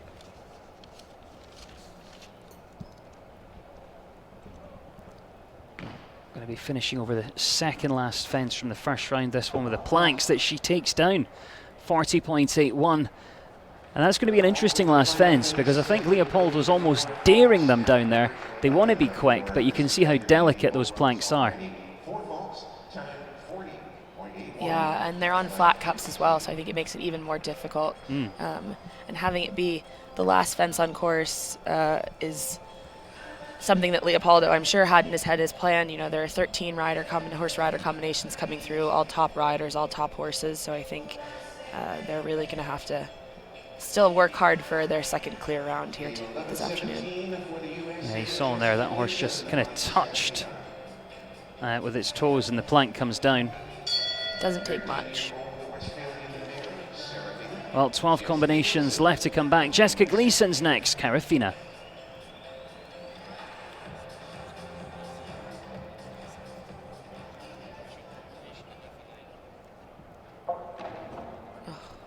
Always hard when you have the first jump down. Yeah, and now what you've got to think is, let's just try and be quick, because maybe that's going to get a good slice of the action. Yeah, I think, as you have people who are coming and following you, it's always hard to have the first jump down, but again, you never really know what's going to happen. So trying to, keep it to 4 faults and be as quick as possible is important. Well, you can see there she's just slightly steadier than Kristen, who also had 4 faults. And that'll give us a good idea. I know when they landed over the pinstripes, Kristen was on about 24.5 seconds.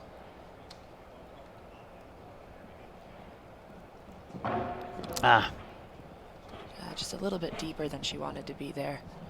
But so nice, nice over the plank at the end. Couple of rails down, 48.40. But that horse jumped its heart out in the first round. You remember that big smile she had when she crossed the finish line after jumping clear. So certainly a lot to like from her afternoon. Yeah, and it's hard when you go first. She had to sit through and wait for 41 other riders to go. So it's a bit like jumping a separate class here now. You have to warm up again. The horse will have gone back to the barn. Maybe had a bit of break, had some water and that sort of thing. Yeah. So again, tough luck.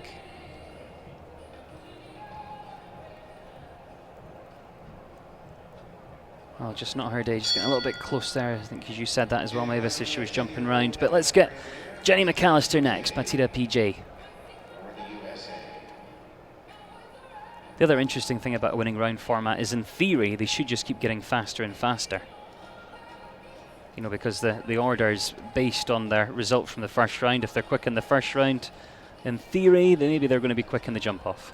I know it doesn't always work like that, but that would be nice, yeah. It's a nice theory. And again, with this format, obviously we only have riders who were clear in the first round, but if we did have someone who had a time fault or who had 4 faults, their slate is wiped clean as long as you make it into this round. So it really gives people a chance to sort of start fresh. And again, you've kind of got nothing to lose. Well, Jenny really had to organise the canter down there. You could see her taking strong checks down to the Oxer. Really came in, wow. Catches that. Yeah, she just came on a bit of an angle and actually sort of put a bend into that double there, which makes that Oxer quite a bit wider.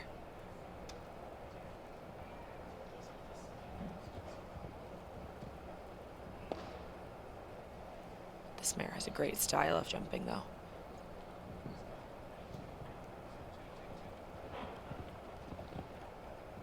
Yeah, just the 4 today for Jenny. Time-wise, 48.59, bit steadier than Kristen van der Veen. That's going to put her into second place at this stage. But I still think, as we get towards the end, we're going to see a few clears for sure, and we're going to see some quick ones as well. Yeah, I think, once we start seeing clear rounds, I think they're still trying to get a feel for this second round. But here comes Carl Cook, and he's already had a great week. He's walked away with 1 big win. This is a very fast horse. Again, they won those two ranking classes at Split Rock back in the fall, so I think you can expect him to put in a very solid round without jinxing him, hopefully. And if you are a Carl Cook fan, he is our FEI athlete in focus this week, so keep an eye out on FEI social media, because you'll get to see a great feature with him, and we go behind the scenes and meet some of his horses down in the barn, the ones he's got here. So that'll be out a little bit later this week on FEI social media. Almost lost Carl. Yeah, we did. He almost went out the side door.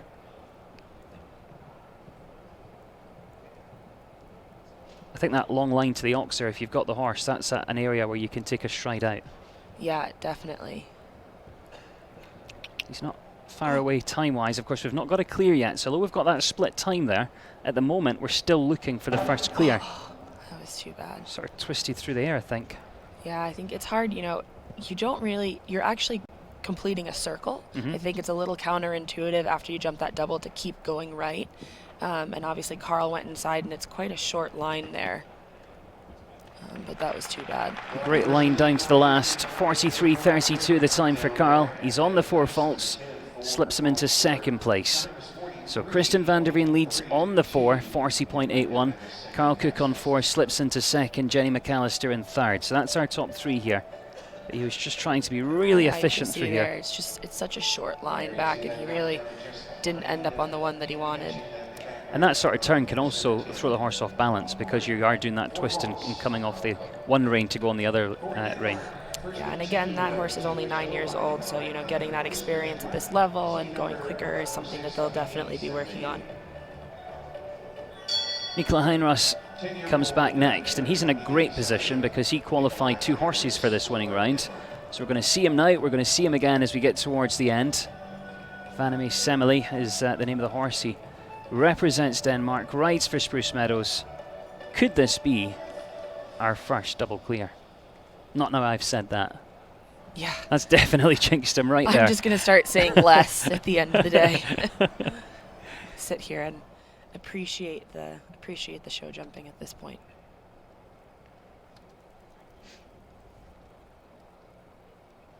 It's quite slick there.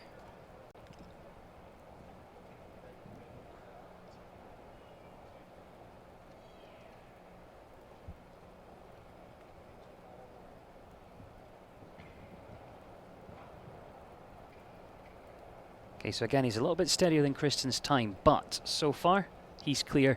Kristen had the rail, so he would still go out in front, of course, if he can leave them all up.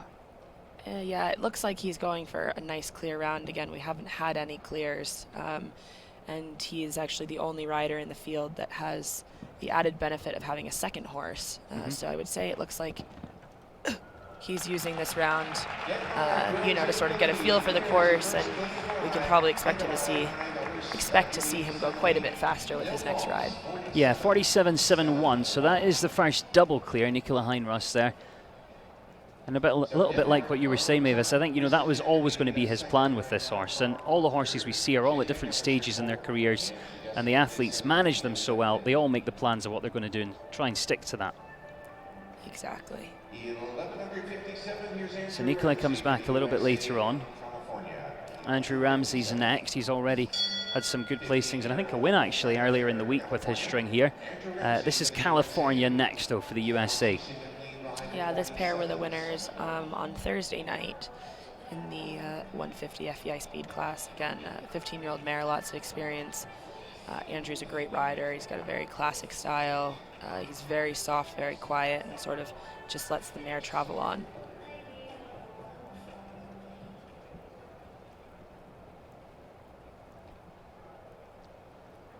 You can see them coming at that Oxer at an angle. That really helps with the left-handed turn through there. Very slick on that rollback turn there. This mare also has a great style. She's very, very tight in front, very tidy, and always gives a good effort. Whoa, oh, it's gone. Time-wise, he was a second and a half faster, and Ellie Harris was saying that she was rooting for Andrew. Seems like he can ride anything. He had My Late Horse as a youngster and set her up so well. Yeah, Andrew's a real talented athlete. A bit of a heartbreak for him today.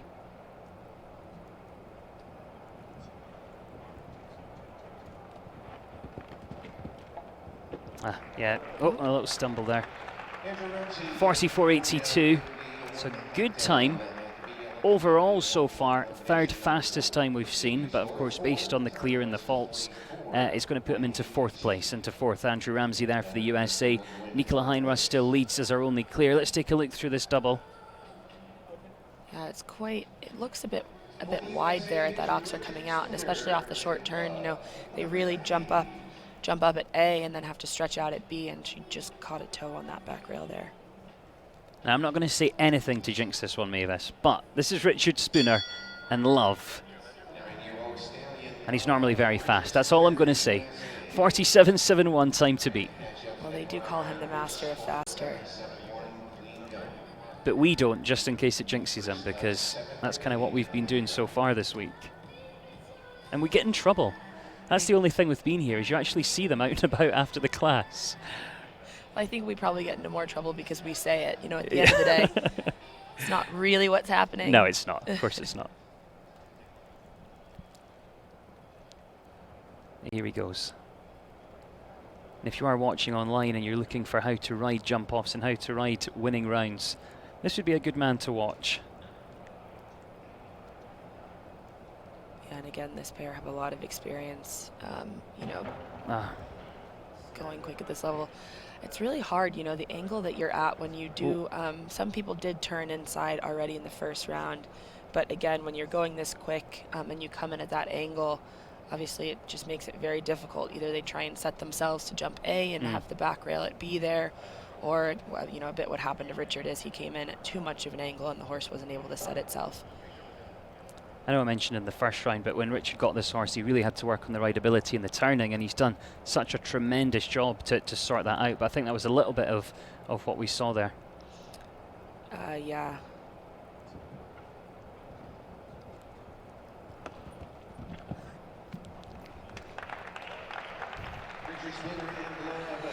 Well, he finishes on a total of 11, 62.19. Richard Spooner there with Love. But that's, you know, definitely a horse to keep an eye on. We've seen it go really well at Spruce Meadows over the summertime. He's such a cool customer, such a talented athlete. And again, just a 9-year-old, so really still gaining experience at this level. And when you come in, you know, halfway through the pack, you're not trying to beat Nicola Heinrus that's leading the way. You're trying to beat Charlie Jane, Peter Lutz, you know, those faster riders that are right down towards the bottom. You're trying to add on as much pressure as you possibly can. Cassio Rivietti standing by with Fenna. He represents Brazil here.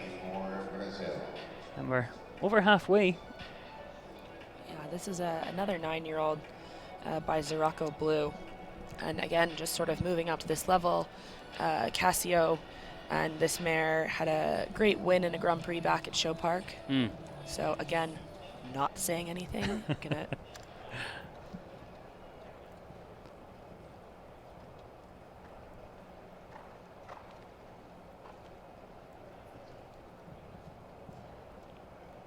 nice open canter, then just takes that minor check there just to say, you know, wait.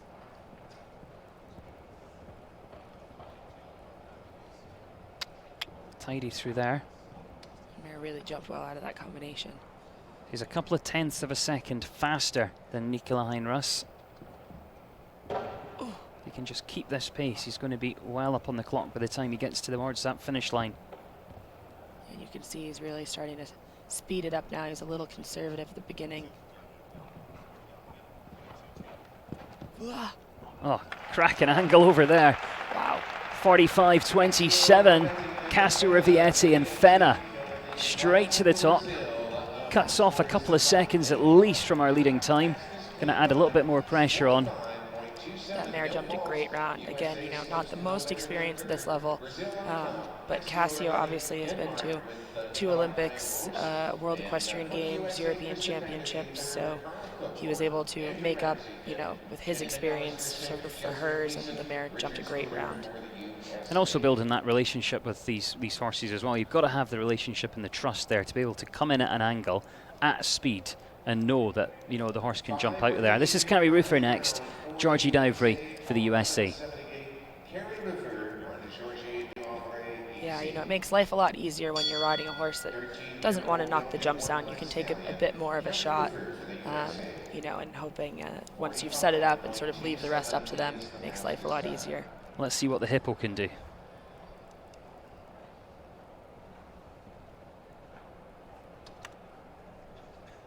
George.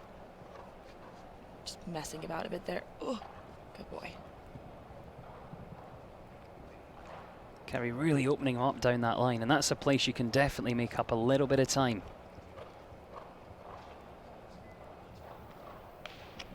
Get up there. Oh. Okay, she's about a second steadier. But it's kind of nice to see, though. You know, he's still obviously so fresh, and this is one of the last shows. This is actually the last show of the season for a lot of these riders, so seeing him play about and all of that is... Carrie's probably not appreciating it, making her life a bit more difficult, but get up. But what a testament to Carrie as an athlete, though. I mean, she had to ride every stride in there today. Does it with style, and it's 48.28 and into third for her. That was a good round. She definitely didn't make life easy for her on that track.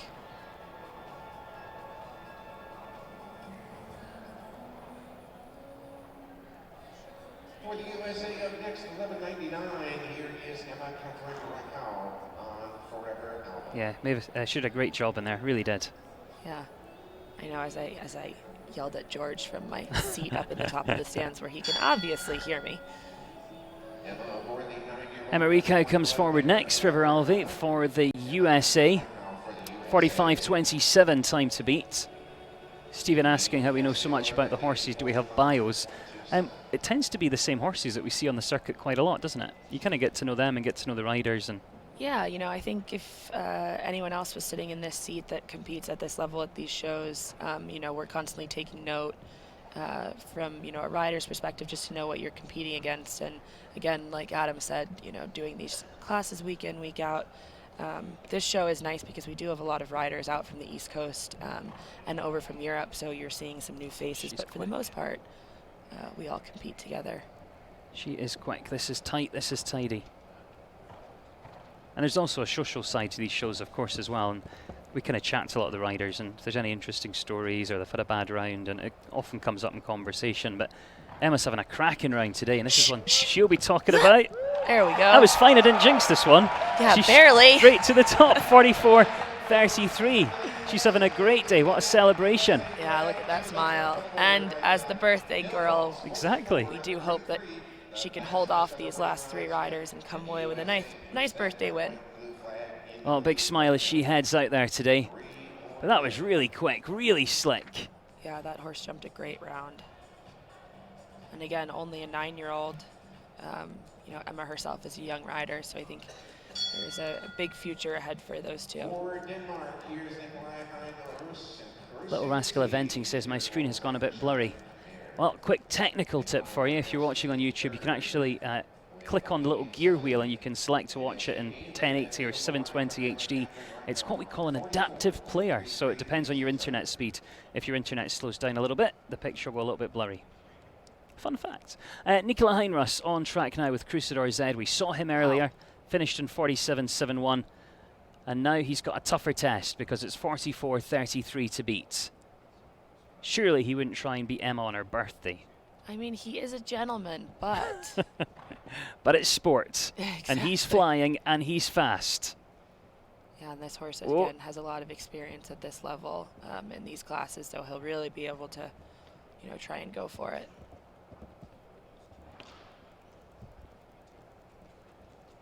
He's quite quick here. Let's see if he does 5 to the last. Oh. Yes. 43.04. Really quick. Nicola, I'm happy for him, but it would have been nice to see Emma win on her birthday. But a great round nonetheless. Straight up towards the top. 43.04 there. Nicola Heinrus for Denmark. He takes over the lead. Emma Rico goes to second. Cassio Rivietti heads down into third place.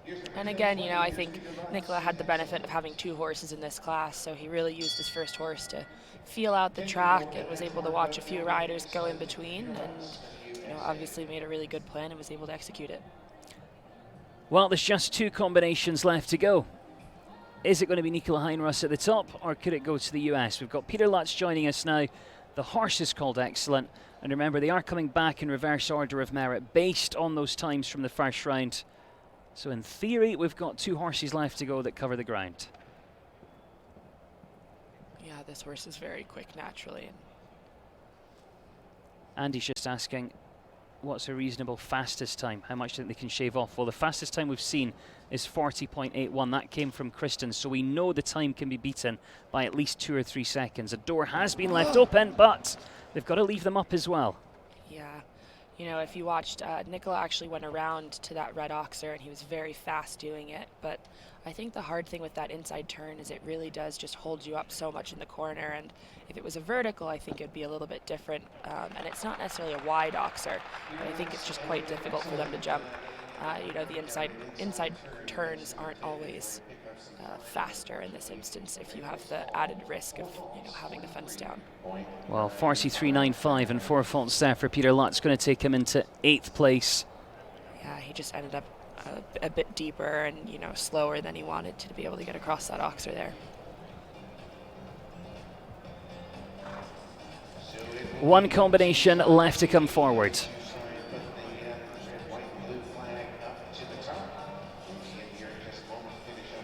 Has Nicola Heinrich done enough? 43.04 to beat. We've got one left to come forward.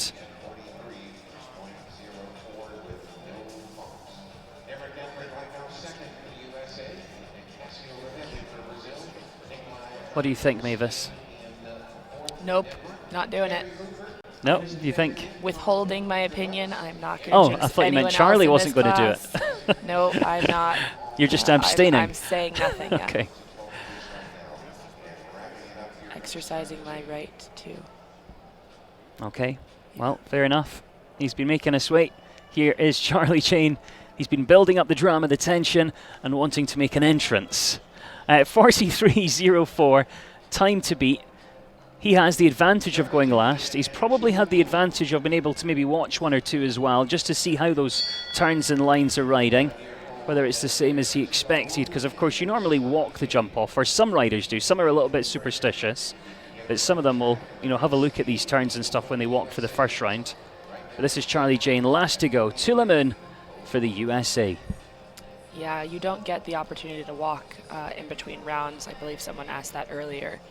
So, really making a plan. I do know some riders who don't walk the jump off before, but you don't get another opportunity to do that. Well, we can see already that Charlie Jane means business. Oh, see? It's been nice. Again, maybe he's just getting caught out by the fact that, this is sort of feels like a second round to the class now, a second part to the class. He went early on, had to take a bit of a break. What we'd say though with Charlie is you could see as soon as he'd had those two rails, he knew that he was out of contention for a good place. He used a bit of room, got the canter organised, and he's now given this a stellar ride all the way around. He's using it as a bit of an opportunity, just to, school a little bit. I mean, he's still thinking forward, but he is going a little bit steadier than he started off. Yeah, this isn't a young green horse, but just giving her a nice round, I think, is a good way to go. Well, Charlie Jane there finishing on 9:52.58, the time for him there. And it goes to show, although the starting orders decided from the first round, in the winning round, I mean, it's wide open. Quite a few of the athletes came in with an early draw and have moved up the leaderboard, and of course we'll take a look at that result in a second. But I think Charlie rode exceptionally well in there today. Yeah, you never know what what his warm-up looked like. I think it's hard to roll back, especially away from the gate up to that yellow skinny there. So a bit of bad luck for him here today. Well, we get set for the prize-giving ceremony, but we are going to send it down to Katie Stazak. She's down at the gates, and hopefully she's managed to find our winner.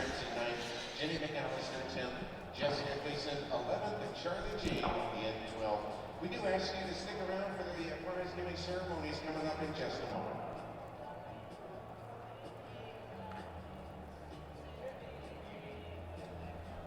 Well, in fact, Katie is just grabbing our winner, so we're going to hear from our winner in just a second. For now, though, it's just a reflection on that winning round. I mean, I already mentioned that, we've seen a few twists and turns and a few shake-ups, but in fact, actually, I've just heard in my ear, Katie Stazak is down there. So let's join her, and then we'll talk to you. Thanks, guys. Well, Nikolai Heinrich having a great start to his afternoon today, coming away with the win in this winning round competition. Nikolai, you had two horses coming back in this second round. How did that help you having one to go before your second mount? What did you learn about the course in that time? Well, I had a feeling about how the strides were in a few lines, and it was nice because my bit slower horse, because he's a bit greener, went first, so I could go a little faster with the next one. I knew where it could be quicker, so of course it was an advantage for me. Well, second go round was foot perfect. Tell me a little bit about what stood out most to you and what impressed you about your winning mount today. Well, I was very happy about the way I could make the turn from 1 to 2 because she just kept moving. She used to be a bit slow in the turns, but now I really kept her in front of me and she just kept moving and took me all the way around. So it was a joy to ride her in there. Well, a great omen, hopefully, for later on tonight as you gear up for the Longines FEI Jumping World Cup Las Vegas. What do you think we'll be able to expect from the track tonight? Well, we can expect that it's going to be very challenging with Leopoldo Palacio building, but I think challenging but fair. Well, hopefully the string of good fortune continues for you. For now, celebrate this win. Congratulations. Thank you so much. Back to you guys. Thanks, Katie. And of course, great to hear from Nicola Heinrus as well. Mavis, what we were talking about just before we heard from Nikolai, though, is just how much of a shake-up we had in that winning round. It was really interesting, actually.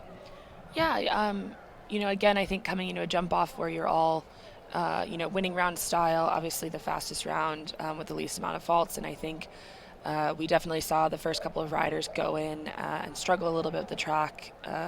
But, at the end of the day, the thing is when you're trying to go as fast as possible in a jump-off round, it's sort of anyone's game. So I think having 5 out of the 12 clear rounds, 13, was a good number, and I thought it was a very good jump-off class. You saw some people take risks in places that didn't necessarily pay off. But overall, I thought it was a very good jump-off. Yeah, well, let's take a look then at how everything actually finished up today, because it was Nicola Heinrus at the top, 43.04. Emma Rikau celebrating her birthday just behind him, and she'll still be happy with a second. Kazuo Vietti in third place there as well. But Emma's a great talented young rider, and she came so close today. Yeah, she did a really great job. Again, she's moving up to this level, looking a lot more comfortable in these classes, and really starting to be competitive against the professionals. Quick reminder as well, you can join us tonight on FEI TV for the Longines FEI Jumping World Cup. That's only on FEI.tv though, so make sure you get organised for that a little bit later on. We won't be able to chat to you because we're on FEI TV tonight, so if you want to follow us, you can follow me on Instagram at Adam Cromarty. Mavis is at Mavis Spencer. But it was very close at the top. Let's just take a quick look at how the whole thing played out. So this is our winner on the left, Nicola Heinrus, and Emma on the right. And actually at the beginning it looked like, just neck and neck all the way. Yeah, I think where Nikolai really made up his time was in this turn here, and then after he jumped the Liverpool at the end, he was very quick down to the Longines Oxer, and then for the last jump. Really smooth all the way around there. You can see there just Nikolai just a little bit out in front there. But as you say, Mavis, when he landed over this, he really let the handbrake off, took a check where he had to, but the horse just ate up the ground down towards that finish line. Yeah, and again, he had the added benefit of already having jumped one horse in this class, and like you heard him say, this one has a lot of experience, so he was really able to trust her and come away with the win. Well, we're getting set and we're getting ready for the prize-giving ceremony. We're going to hand things over to Ken Marish, who's our in-ring announcer. He's going to take us through the prize-giving here. Thank you so much, though, to everyone who's joined us on Facebook Live and on YouTube Live as well. Make sure you join us tonight on FEI TV. Thanks to Mavis, of course, sitting alongside me today. And we'll catch you later for the Longines FEI Jumping World Cup Las Vegas on FEI.tv. Congratulations to Kelly Cruciati, the third annual Las Vegas National Horse Show M. Michael Meller Style of Riding Award winner.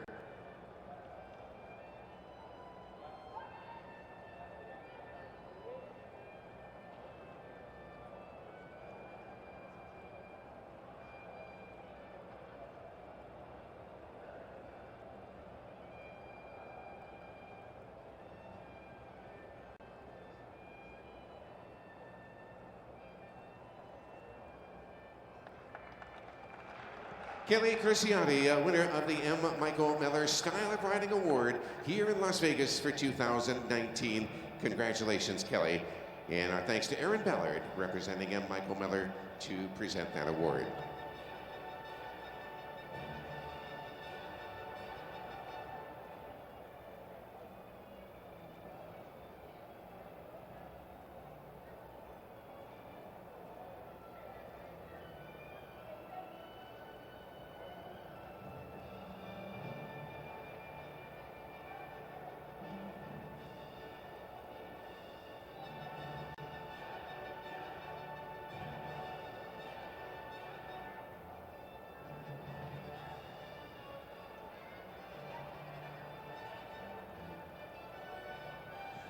So our prize-giving ceremony for the FEI Las Vegas National Winning Round Jumper Classic, our top 5 coming in.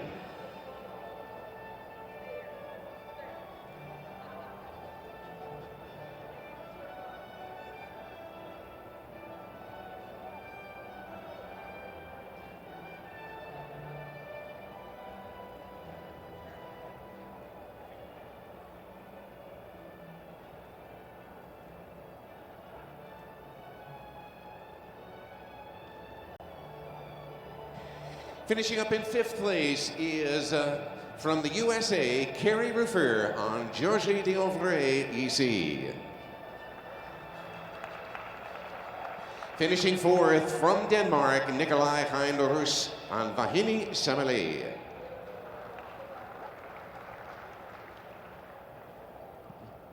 Finishing in 3rd place from Brazil, Cassio Ravetti on Fena.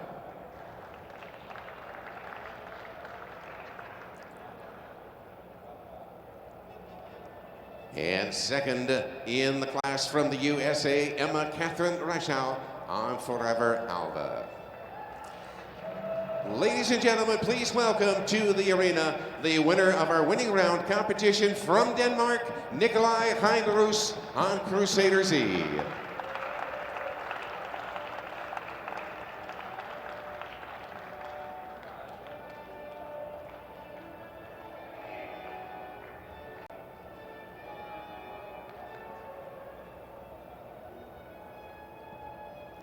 So again, Nikolai with the 2 horses representing Denmark, both in the top 5.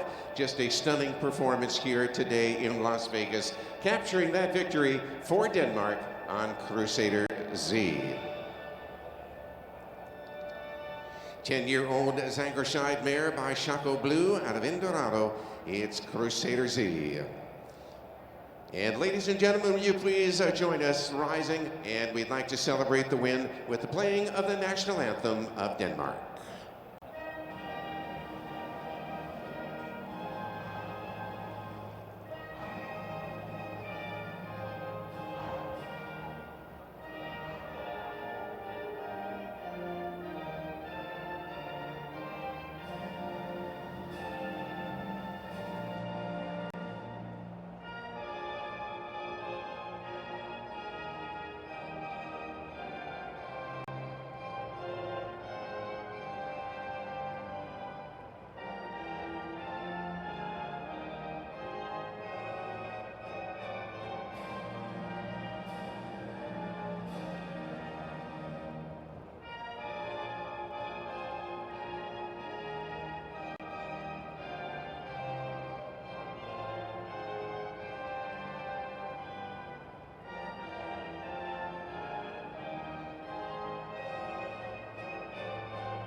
Nikolai Hein-Rus from Denmark with the win in the $36,000 Las Vegas National winning round. Well, we do have awards for our leading lady and leading gentleman's award. Jeffrey Scott of Jeffrey Scott Fine Magnetics to make those presentations. Over 20 years of winning championships around the world: Wimbledon, Monte Carlo, Shanghai, Miami, Indian Wells. Titanium tough enough to be deemed indestructible. Jeffrey Scott, the world's finest therapeutic jewelry collection, invites you to visit their boutique on the concourse today. Learn for yourself why, since 1998, Jeffrey Scott has been worn and adorned by champions in all sports at all levels. Jeffrey Scott Fine Magnetics, and that magnetic bracelet will be going to Nikolai Hein-Rus, our winning gentleman.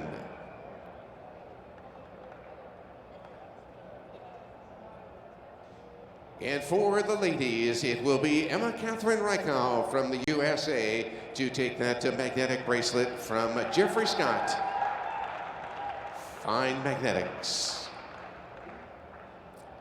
Just a stunning performance to lead the way here from this young rider from the USA, Emma Catherine Reichau.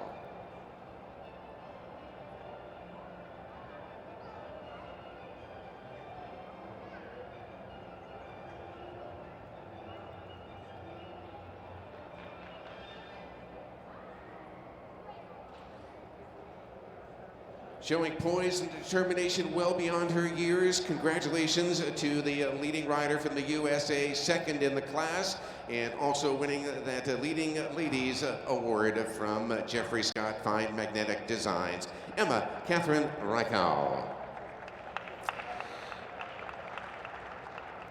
So we'd like to invite our winner of the class from Denmark, Nikolai Hein-Rus, take us off on that round of honor.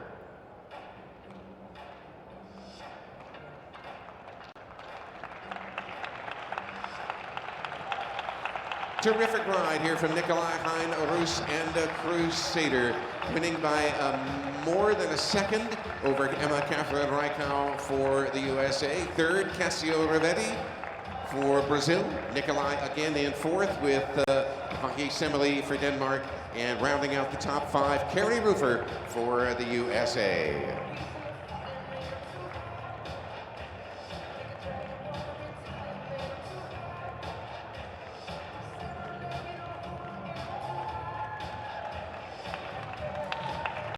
Put your hands together and say congratulations again as he makes a solo victory lap around the ring. From Denmark, Nikolai Hein Rus on Crusader Z.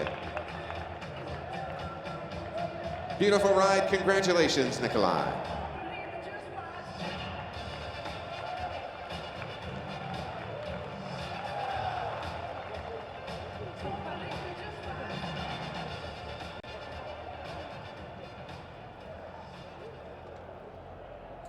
Well, our crew in the ring, and we'll get ready for round 2 of the WCE Equitation Medal Finals. That'll be coming up next here in the South Point Arena.